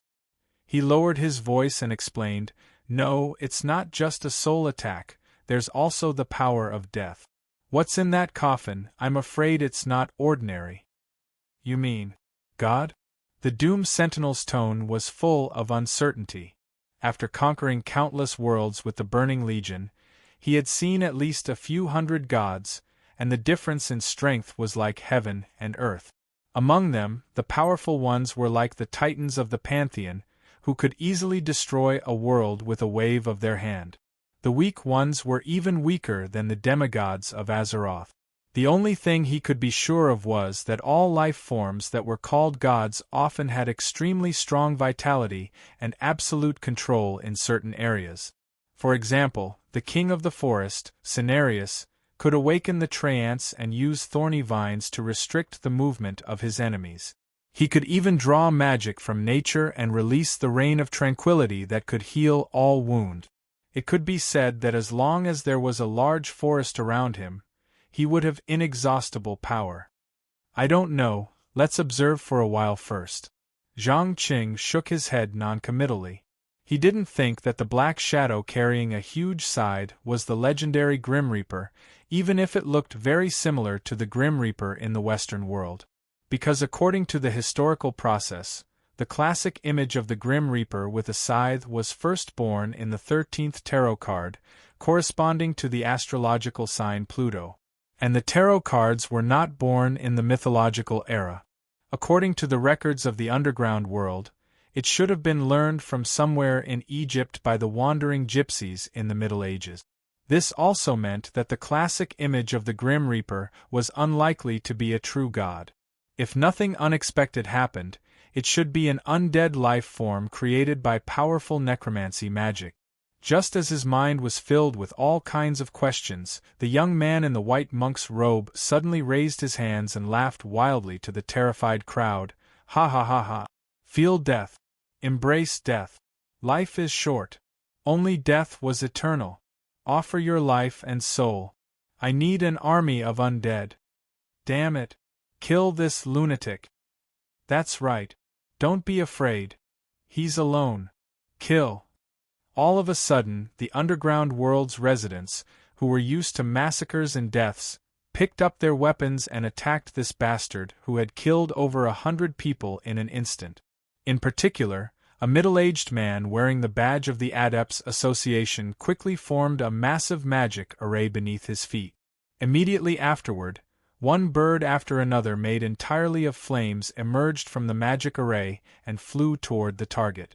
In an instant, the soaring flames and explosions engulfed the surrounding area within a radius of several dozen meters.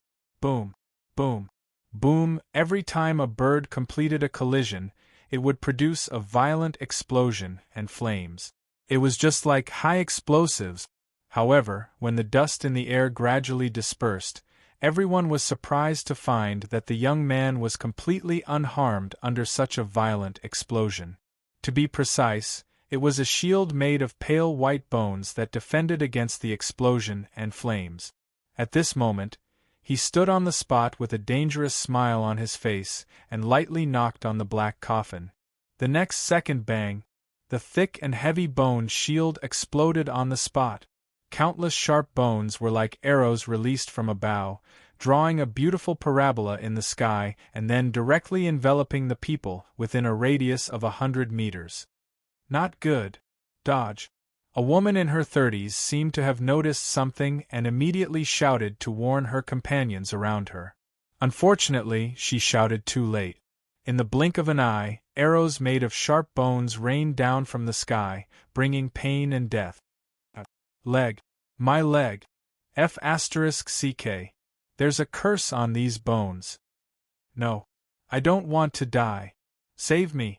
Looking at the wailing Azura field, the young man bent his waist and bowed slightly. He spoke with a slightly joyful tone. Hello everyone, my name is Nason. Nice to meet you all. In order to express my gratitude, I've decided to let you all die quickly. After all, as the host, it's very rude to make a guest from afar wait for so long. Host? Guest? What the F***CK are you trying to say?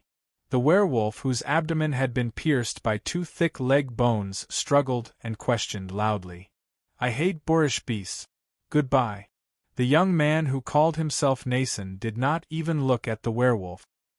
He raised his arm and made a grabbing motion. Bang! One of the thick and solid leg bones exploded without any warning. It tore this unlucky werewolf into pieces. No mercy. No mercy. There was only a merciless slaughter. In less than 10 minutes, the young man had slaughtered the thousands of people who had teleported here with him. It was like a real-life version of mowing grass. Even the powerful adepts were unable to do anything. Once he was done, he quickly turned around and greeted the forest behind him. Lords of Brooklyn, the trash has been dealt with. You can come out now. Who are you? Accompanied by a pleasant female voice, the Witch of Desire Catherine slowly walked out of the forest. At this moment, her eyes were filled with caution and fear. Her pupils even shot out a frightening purple light. Nason, didn't I already introduce myself? The young man did not seem to care about the other party's hostility. The corner of his mouth curled up, revealing a playful expression. You should understand that we want more than just a name. Cain also led his men out of the forest from another direction. They formed a semicircle around the terrifying enemy. Oh, so you're referring to this. The reason I appeared in the fragment world is because of my teacher's orders. He asked me to kill all of you and then take the fragment world's core. Oh right, which one of you is called Zhang? My teacher told me that it's best not to kill him first. Chapter 409. Catherine could no longer hold back the rage that had accumulated in her heart in the face of the young man's unbridled provocation. Purple light shot out from her eyes, instantly forming a terrifying force field. Wait! Cain tried to stop the witch, but unfortunately it was too late. The two opposing invisible force fields, one on the left and one on the right, were like two giant palms, sandwiching the black coffin and the young man standing on top of it. The next second, boom. Not only were the skeletons around the coffin smashed into bone dust, but even the air let out a loud sound, as if an explosion had occurred. But what was incredible was that the black coffin seemed to be protected by some sort of power. Not only was it not smashed into pieces, there wasn't even a single crack on it. Seeing this scene, not only was Catherine shocked, but even Cain couldn't help but frown. They knew very well how powerful the force fields formed in a few short seconds were. Not to mention a mere wooden coffin, even a skyscraper made of reinforced concrete would be destroyed in an instant. But now, the black coffin on the ground had blocked the powerful force field. Anyone who wasn't an idiot would understand that this thing was no ordinary item. Madam, are you trying to kill me? Nathan pretended to be curious and blinked his eyes. Go. Finish him. Catherine didn't intend to waste any more time and immediately gave the order to attack. She clearly knew that from the moment she made her move, the option of negotiation had disappeared. Rather than wasting her breath, it was better to strike first and gain the upper hand. Even if she was wrong, she would do it to the end. Damn it. Let's go. Cain cursed under his breath and decisively joined in, launching an attack on the young man. Perhaps he was willing to see his enemy, the Witch of Desire, die, but he didn't want this young man who had suddenly barged in to become the victor. Moreover, the other party had clearly stated that he wanted to kill everyone. As long as he wasn't an idiot, he would have resisted and gotten rid of the greatest threat first before settling his personal grudges. For a moment, countless weapons, spells, and wizard spells swarmed toward Na's senator, but he wasn't flustered. He opened his arms and chanted loudly, "Wake up! Wake up! Undead that crawled out from the depths of the underworld! Obey my orders! I will bestow upon you new bodies, to satisfy your thirst for blood and death." In the blink of an eye, the hundreds of skeletons on the ground were injected with dark gray energy, and they stood up shakily. For some reason, they didn't start attacking the living people closest to them like the lowest-level skeletons. Instead, they raised a finger and pointed at the sky. When the hundreds of skeletons raised their index fingers, The body of the Grim Reaper with the huge scythe rapidly expanded and blocked all physical and magical attacks. Then, it raised the scythe that was emitting a strange black mist again. Cassandra seemed to have discovered something and immediately shouted, "Oh no! Hide! Ha ha! Hide? Where could he hide? Nothing in this world could escape death. Even the gods are no exception." Nason pursed his lips and laughed sarcastically. At the same time, he waved his hand gently. The giant Grim Reaper floating in the air seemed to have received some kind of order. It swung the scythe in its hand towards the crowd. There was no difference from before. Anyone who was swept by the scythe fell to the ground on the spot and quickly rotted, turning into white skeletons. Other than a few lords who had mastered the mysterious time and power, no one could escape this disaster. However, even they were severely injured in the confrontation of souls. Blood began to spurt out of their mouths, noses, ears, and eyes. Karse, who was proficient in curses and souls, seemed to have noticed something. He immediately reminded the remaining survivors in a deep voice, "Attack the coffin. All of his power comes from there." "I didn't expect that someone could see through Donatus's true face?" Nason raised his eyebrows in surprise. "Donatus? Is this the name you gave to the Grim Reaper? Unfortunately, although it is very powerful, it is far from being worthy of being called a god," Karse said as he took out a small bag of bones that had been smoked with a special spice. Catherine saw these bones and subconsciously took 2 steps back. She asked with a serious expression, "Are you sure you want to use these?" "Of course. This young man is not simple. We have to get rid of his so-called teacher before he shows up."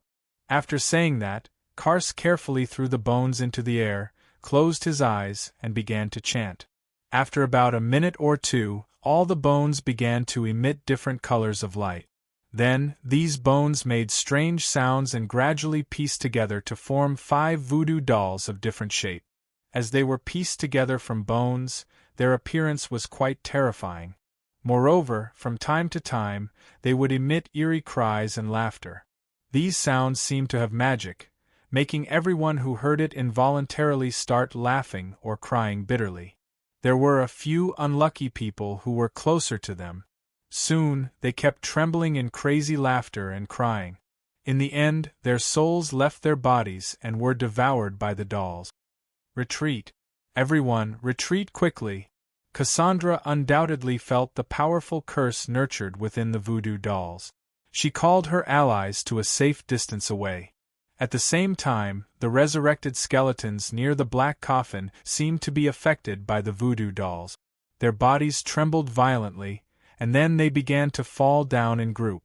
Such a strange phenomenon made even Zhang Qing, who was hiding in the forest, tense up involuntarily, let alone the cannon fodder that had been recruited at the last minute. After all, in all the magic confrontations, the confrontation between death and souls was often the most bizarre and fatal.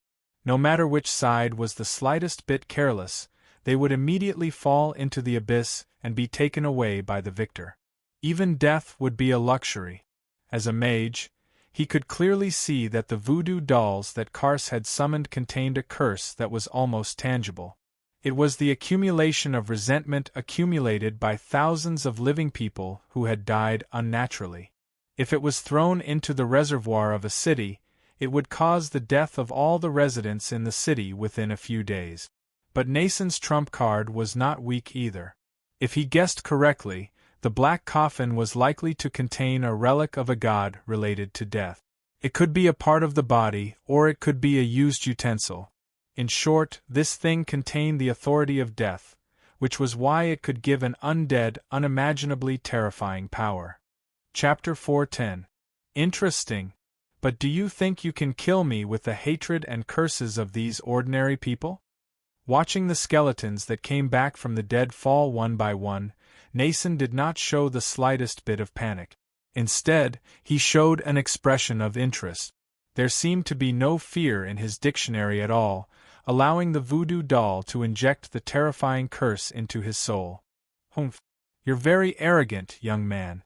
Don't you know that even a true god would inevitably decline and die under the curse of a mortal? The so-called curse was originally a strong obsession gathered together, a kind of unwillingness that came from the depths of one's heart. Perhaps one or two of them would be nothing, but thousands of them gathered together would produce unimaginable power. Now, please experience it for yourself. As the last word fell, Kars suddenly injected all the energy in his body into the voodoo doll. In an instant, a black mark appeared on the left side of the young man's face, and then the black color began to spread rapidly. Neck, arms, back, body. In less than a minute, nearly a third of his body was covered in an unknown black color. Moreover, this black color also caused the skin to fester, sores and pus to flow. Then, a large number of white maggots drilled out of the sores, constantly gnawing on the rotten flesh, and finally broke out of the cocoon, turning into flies that filled the sky. If an ordinary person saw this scene, they would have been unable to help but have goosebumps all over their body, vomiting on the ground. However, Nason looked at the rotten half of his body with interest, smiling as he commented, "Cursing the soul to make the body decay and die? Not a bad method. But you forgot one thing. In the face of true death, decay is only an extremely short process." As soon as he finished speaking, he took the initiative to open the black coffin, and took out a golden scepter with a T-shaped top and a forked end. Although this scepter had neither gorgeous carvings nor dazzling gems, it emitted a suffocating death energy, as if it represented the law of death itself. Beside the scepter, there was a mummy wrapped in white bandages. Obviously, this mummy was the main body of the huge Grim Reaper floating in the air. Just as everyone's attention was attracted by the influence in the coffin, Nason's decaying body suddenly stopped. All the rotten flesh, abscesses, maggots, and flies seemed to have turned into dust under the erosion of time and scattered with the wind. Even his body had completely disappeared, leaving behind only a white skeleton. At this moment, the expressions on everyone's faces froze. Nason's white skeleton raised his scepter high and let out a burst of eerie laughter. "Ha ha ha ha! Did you feel it? It was the authority of the ancient Egyptian god of death, Anubis. In front of it, your lowly strength is as laughable as ants. Now I grant you a merciful death. Dainates, lead your army and kill all living beings." "As you wish." The death godlike undead creature floating in the air did not say a word, opening its hollow, twisted mouth and spitting out countless of its own kind that looked exactly like itself but were much smaller in size, all of them surging towards the liege's location. They did not care about injuries or death at all. Every time they swung their scythes, they could take away a person's soul. Slaughter. Death. In less than 10 minutes, more than half of Brooklyn's liege had been killed or injured. Only Morat, the desire witch Catherine, the witch Dr. Kars, the elemental envoy Cain, the daughter of nature Cassandra, and her lover Bane were still in good condition. "Damn it. Think of something. We can't last long like this."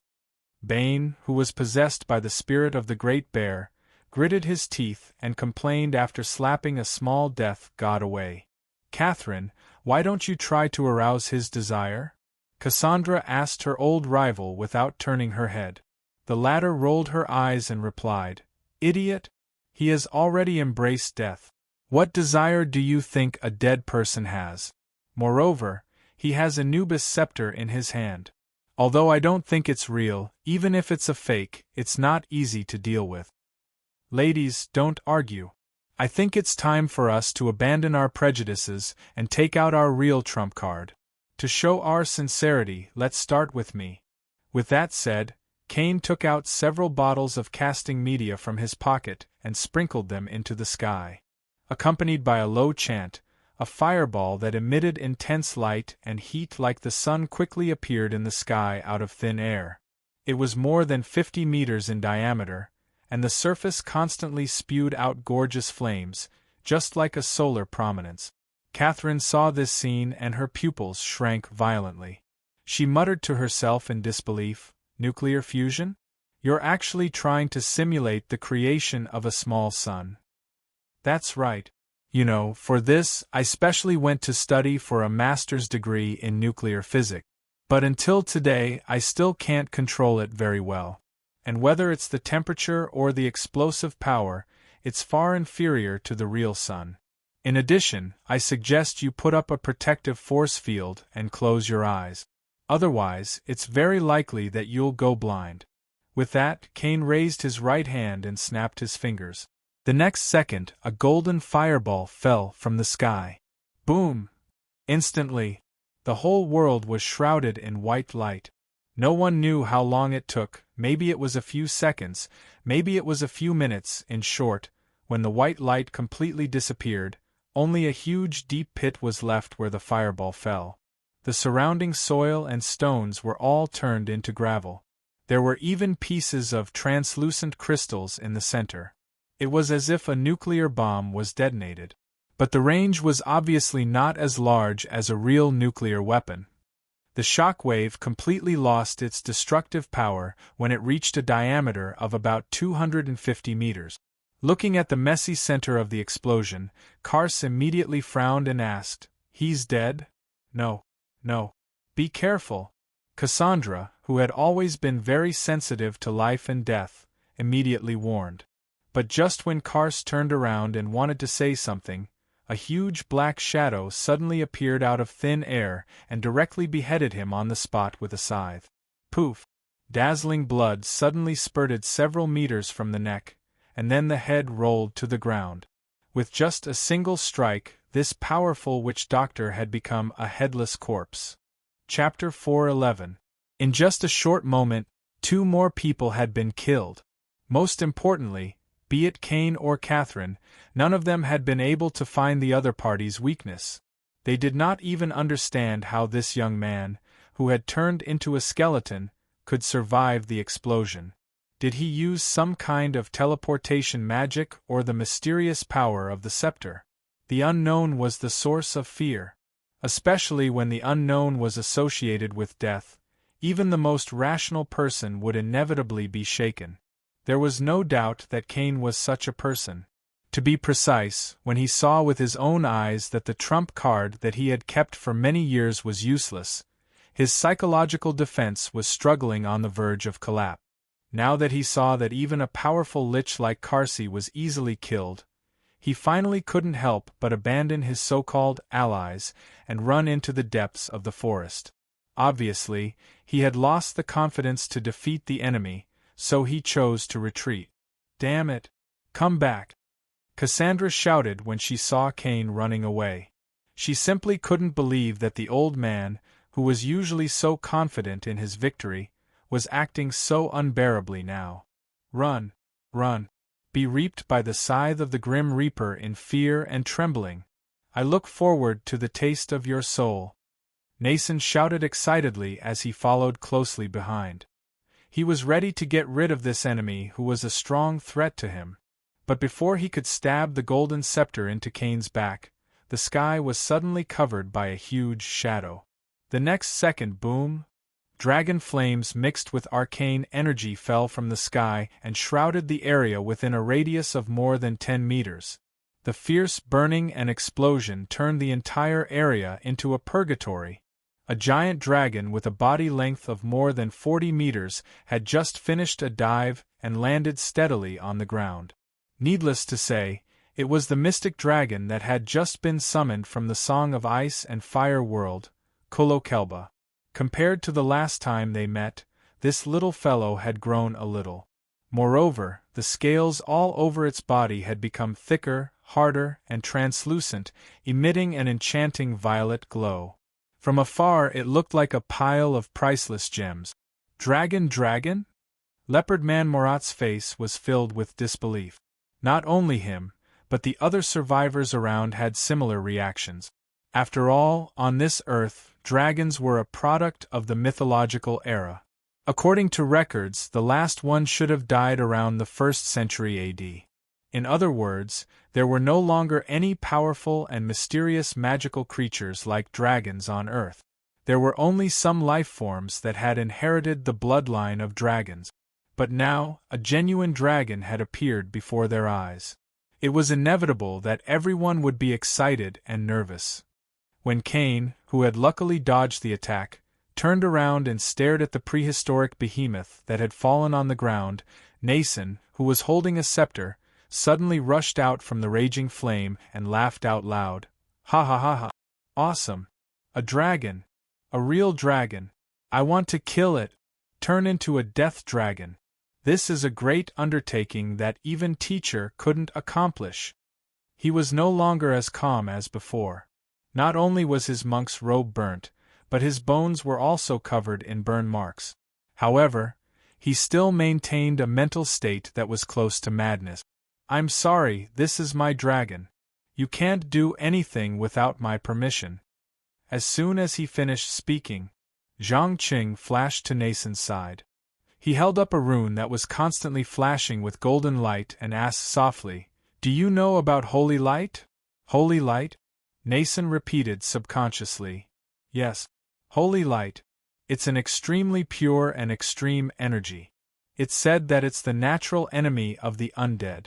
As the last word left his mouth, Zhang Qing directly threw the rune into his opponent's empty chest. Then, a dazzling golden light illuminated the sky and earth. Ah! Damn it! Damn it! I'm going to kill you! Nason's miserable cry came from the center of the light. Kill me? I'm sorry, but I'm afraid you can't do it because I've seen through your little trick.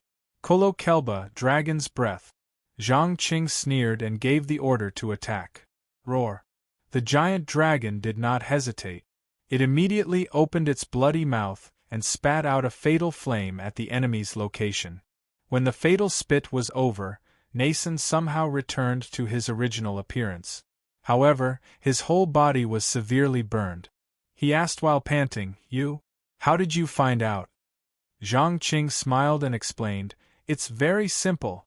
It's not difficult to notice after observing your every move.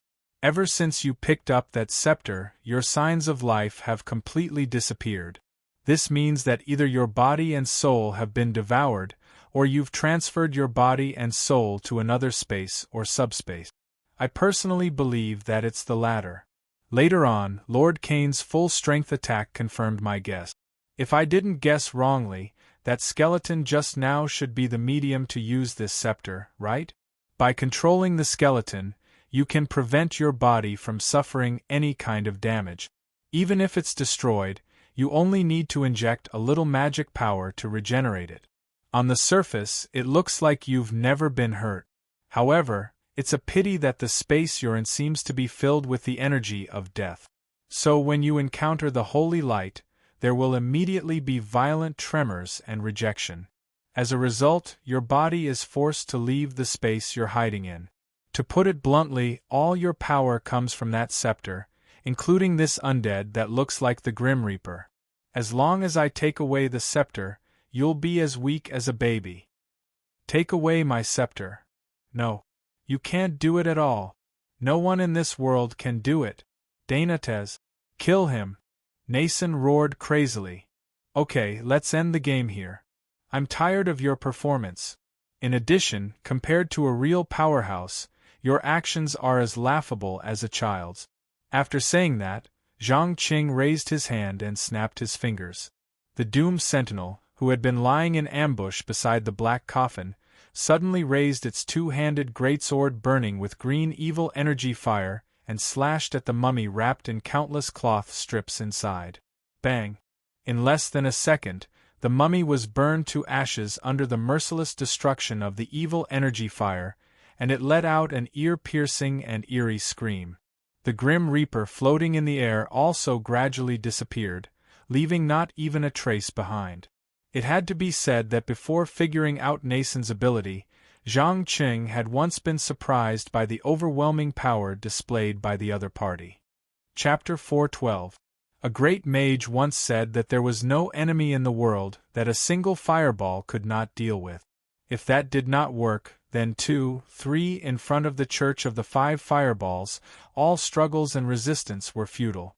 Although Zhang Qing himself was not a follower of the Church of the Five Fireballs, this did not stop him from using some of the principles to get rid of the enemy. There were no powerful spells, there were no fancy spellcasting techniques, nor did he use the so-called wisdom. All he did was use the holy light runes to force Nathan out of the space where he was hiding, and then let Kolo Kelba spit out a scorching breath. After a few repetitions, this once arrogant young man had completely turned into a lump of black unknown matter. Once again, it was proven that the simpler and more direct the strategy, the more effective it was. As for his soul, it was directly extracted and made into a pure black soul fragment. Darkness, evil, death, madness. Even in the eyes of the demons of hell, a mortal who could degrade his soul to such an extent was definitely worth a lot of effort to nurture. Perhaps a few hundred years later, a great demon who controlled a whole new domain would rise and become a powerful force. But now, Zhang Qing hoped to obtain some knowledge and secrets about this world from the other party's soul, so he carefully put the fragment into the lowest layer of the soul bag. After doing all this, he picked up the golden scepter that had withstood the dragon's breath several times without any damage. As a result, when he held it in his hand, he immediately felt an extremely pure death energy enter his body, and then a small amount of information quickly appeared in his mind. After a full 3 minutes, he slowly came back to his senses. At the same time, he figured out what special abilities this weapon called Anubis scepter had. First of all, the person who held the scepter could control death. Just like the literal meaning, it could control everything related to death, such as awakening the spirits of the dead, injecting energy into the vengeful spirits to make them more powerful. But all these had a price to pay, and at the same time, there was a clear upper limit in terms of quality and quantity. In general, it was suitable for group battles, but not for dealing with overly powerful individuals. Secondly, it could temporarily pull the wielder into the gap between the material world and the spiritual world, so that they would be immune from all forms of attack. But the disadvantage was that once there was interference from forces like the holy light, the gap would quickly become unstable, causing the wielder to be squeezed out. Finally, and the most powerful function, it was a key to open the tomb of the Pyramid of Osiris hidden in the desert. As everyone knew, according to Egyptian myths and legends, Osiris was the eldest son of the god of the earth, Gabu, and the god of the sky, Nut. He was the first pharaoh in Egypt. But he was too good of Osiris, and as a result, his brother, Seth, the god of the desert and war. The latter had specially designed a coffin decorated with countless gold and gems according to his elder brother's figure, and announced at a banquet that whoever could lie in it perfectly would get the coffin. Osiris Seth, Seth, Seth, Seth, Seth with Seth, Seth with Seth with Seth with Seth. His wife, Isis, tried to resurrect him. Unfortunately, she was discovered by Seth. In the end, the body was dismembered and 14 pieces were thrown to various corners of Egypt. The end. Osiris, Osiris, Osiris, Osiris, Osiris, Osiris was with Osiris. But even so, Osiris was resurrected for one night and gave birth to Horus, the eagle god, with his wife, who symbolized the power of the pharaoh. He finally completed his revenge. It had to be said that the gods of ancient Egypt were really powerful. They could still have children without a penis. Osiris did not know whether it was because gods used different parts to give birth to children or because there was a green grassland growing on Osiris' head. Of course, the above was not the most important thing. The most important thing was that after Osiris died, Anubis personally smeared holy oil on his body, made him into a mummy, and buried him under the vast desert of Egypt. As for Osiris' soul, it was reborn in the underworld of Egypt. Even with Anubis' concession, he gradually became the supreme master of the underworld. Zhang Qing could not imagine how much benefit could be gained from exploring the tomb of a god. He could not understand why Faust would give such an important thing to an arrogant and ignorant apprentice. Just as he was puzzled, there was a sudden violent energy fluctuation in the air again. In the blink of an eye, a portal opened out of thin air, and a Caucasian man in his 40s with a gloomy face walked out. He had long white hair, and his eyes looked lifeless. Coupled with a pure black robe, he was as horrifying as a ghost that had crawled out of the grave. However, he did not seem to have such awareness. He first scanned the surroundings, and his gaze quickly stopped on Kolo Kelba. A dragon? A real dragon? Who are you? Catherine seemed to have noticed something, and her eyes showed a strong sense of vigilance. Are you sure you want to know my name? The man turned around and asked with a faint smile. Before the desire which could reply, Zhang Qing immediately stepped forward and bowed deeply with one hand on his chest. Welcome, esteemed Councilman John. Or would you prefer to hear another name, Master Necromancer Faust? You know me. Unbelievable. Who told you? Lafern? Or my cute apprentice, Nathan? The man touched his chin in surprise. It could be seen that he was in a very relaxed state, without a trace of vigilance. Normally, this would be the best time to launch a surprise attack. However, for some reason, Zhang Qing felt that something was amiss. He frowned subconsciously and continued probing. No, that's not it. I'm curious. Aren't you afraid of being held responsible by the European Supreme Council? Even with your strength, I'm afraid you can't stop so many senators working together, right? Hunt. Ha ha ha ha. Faust seemed to have heard something funny and laughed happily. As he laughed, he teased. Do you think those angels didn't hunt me down when I destroyed the Vatican's paradise on earth plan? But why am I still alive and well? Young man, this world is bigger and more exciting than you think. What you see now is only a small part of it. When the day comes when you have such qualifications, Lafern will naturally tell you the truth, because you are an indispensable and important part of his plan. Please remember, in our world, nothing is more important than power. Only when you have enough power can you escape the fate of being manipulated. Chapter 413. I don't understand. Zhang Qing frowned and pretended to be puzzled. He obviously wanted to get more information from Lafern. However, before he could finish, Faust waved his hand impatiently. Okay, I know you must have a lot of questions in your heart that you want answers to, but my time is limited, and there are some things that you don't have the right to know yet. Right? Recalling what Lafern said before, Zhang Qing seemed to have suddenly understood something. He stood on the spot and fell into deep thought. Faust glanced at him from the corner of his eye, and a smile appeared on his gloomy face. He then said to the other surviving lords, I believe all of you must be very clear that the essence of the war games is to select qualified managers. However, there's one thing that you don't know, and that is to select special talents with potential. Special talents? Catherine's expression changed slightly. That's right. Talent, character, ability, strength, and future development potential are all criteria for reference. However, generally speaking, the Council will not take the initiative to participate, and will only secretly send someone to observe silently. However, it's different this time. Perhaps you haven't realized what the millennium means, but many old guys like me who have lived long enough understand that from the first day of the millennium, a new cycle will begin again. When he said these words, Faust's emotionless eyes revealed intense excitement and anticipation. Unfortunately, it didn't last long before he returned to his almost indifferent state. Perhaps you can't understand the importance of cycles, but I can tell you clearly that from now on, the war games will no longer be your business. There will be members of the Supreme Council participating in the whole process every time. So, to a certain extent, I am the examiner responsible for determining your results and life and death. What about the criteria? What are the passing criteria? Kane asked with squinted eyes.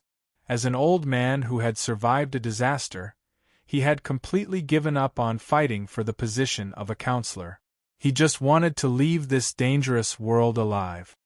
It's very simple. You'll pass if you defeat the apprentice I sent. Otherwise, you'll fail. So far, only Zhang has truly passed, so all of you have to take a make-up test, Faust said as he slowly raised his left hand. In the blink of an eye, a cloud of black smoke spread out in all directions from his palm. All the corpses that came into contact with it immediately floated up and flew into the air. When thousands of skeletons were gathered together, they finally formed a gigantic skeleton puppet made entirely of bones of various sizes. Different from the ordinary enlarged version of the skeleton, it was more like a killing machine that had been horribly, magically modified. Not only were its limbs modified into the shape of a mantis sickle, but the ribs on its abdomen were all designed as spider claws, and the ends were also extremely sharp bone knives. In addition, the bones had been reinforced by an unknown spell. Most likely, ordinary swords or firearms would only leave a white mark on them. When the last wisp of black smoke was injected into the skeleton's body, 2 red lights suddenly burst out from its esoteric eye socket. It waved its sickle-like limbs and charged in the direction of the surviving lords. Seeing that his creation had charged more than 20 meters away, Faust calmly reminded them, "Now the test begins." "Damn it! Dodge!" Cassandra quickly took out a handful of seeds from her pocket and scattered them on the ground. After these seeds landed on the ground, a large number of vines immediately broke out of the ground and grew at an incredible speed, trying to entangle the huge skeleton in place. Even if they could not, they could at least slow it down a little. Attack its joints. With superhuman speed and strength, the warleopard Marat leaped, raised a hammer-like weapon, and smashed it down. Bang! After a muffled sound, the huge skeleton obviously tilted. Naturally, Catherine would not let go of this once-in-a-lifetime opportunity. She immediately activated her mind and prepared to cut off one of the enemy's legs first. Just as the few of them were trying their best to survive, Zhang Qing, who was standing not far away, suddenly raised his head and asked with a serious face, "Pardon me for asking, but are you really going to seize the core of this fragment of time?" "Why do you ask this? If my answer is yes, do you still want to stop me?" Faust turned his head with great interest. "Please answer my question directly." Zhang Cheng's eyes revealed a dangerous light. You're very interesting. Well, since you want to know, I'll tell you. Yes, I'm determined to get this fragment of time. Tell me, how are you going to stop me?" Faust stared at the young man's eyes with great interest. As an old man who had lived for centuries, he could clearly feel the growing hostility in the air. At the same time, he was also very curious about what trump card the young man had that he dared to make such an obvious provocative move under the premise of knowing his true identity. Zhang Qing took a deep breath, took off his contact lenses, and responded with a slightly self-deprecating tone. "Power? I plan to use overwhelming power to stop you, or even kill you. Maybe in your eyes I'm just a weak ant, but in fact, the power I have is not necessarily inferior to yours. It's just that this power is not easy to control, so I've never used it before. You're the first person to see its true form." As the last word fell, Zhang Cheng's body suddenly released a terrifying amount of dark energy and shadow energy into the surroundings. Due to the intense nature of the energy, even the space around him was slightly distorted. At the same time, his body began to rapidly grow taller and stronger. His skin was covered with strange red scales, and his legs grew hooves like that of a mountain goat. A thick and strong tail kept whipping the ground.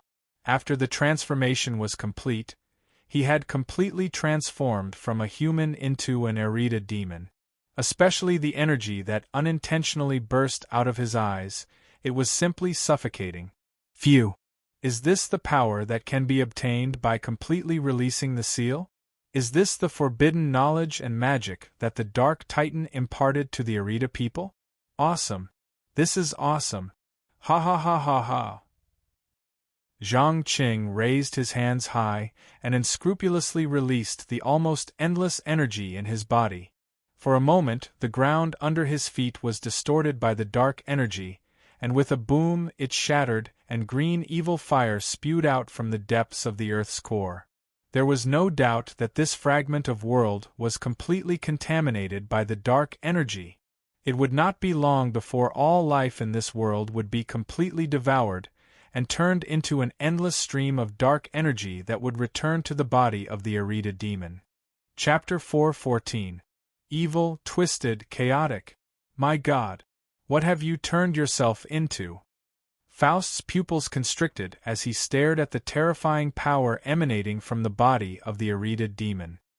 He could no longer maintain his composure, and his jaw dropped in shock. Although he was a powerful necromancer who had deciphered the mystery of death and obtained immortality to a certain extent, he still felt an unprecedented pressure when faced with the advanced magic civilization of Arita that had been developed for thousands of years and the taboo knowledge imparted by the dark titan Sargeras. Humph! Tremble before the army. Mortal! Death will be your only destination. Zhang Qing was obviously affected by the demon's soul. His mind was in a state of near madness, and he had no idea what he was talking about. There was no hesitation. After a short conversation, he directly controlled the energy and began to cast a powerful spell. In less than 10 seconds, a huge evil fireball fell from the sky and began the battle. Boom. With a loud bang, dazzling green flames scattered in all directions. Unlike ordinary flames, the evil fire could not be extinguished at all. Faust could not dodge in time and was only touched by a little bit of it. Soon, it began to spread rapidly, and he had no choice but to tear off a large piece of his clothes. However, after regaining his senses, he did not sit still and wait for death. He quickly took out a handful of golden powder and scattered it on the huge skeleton.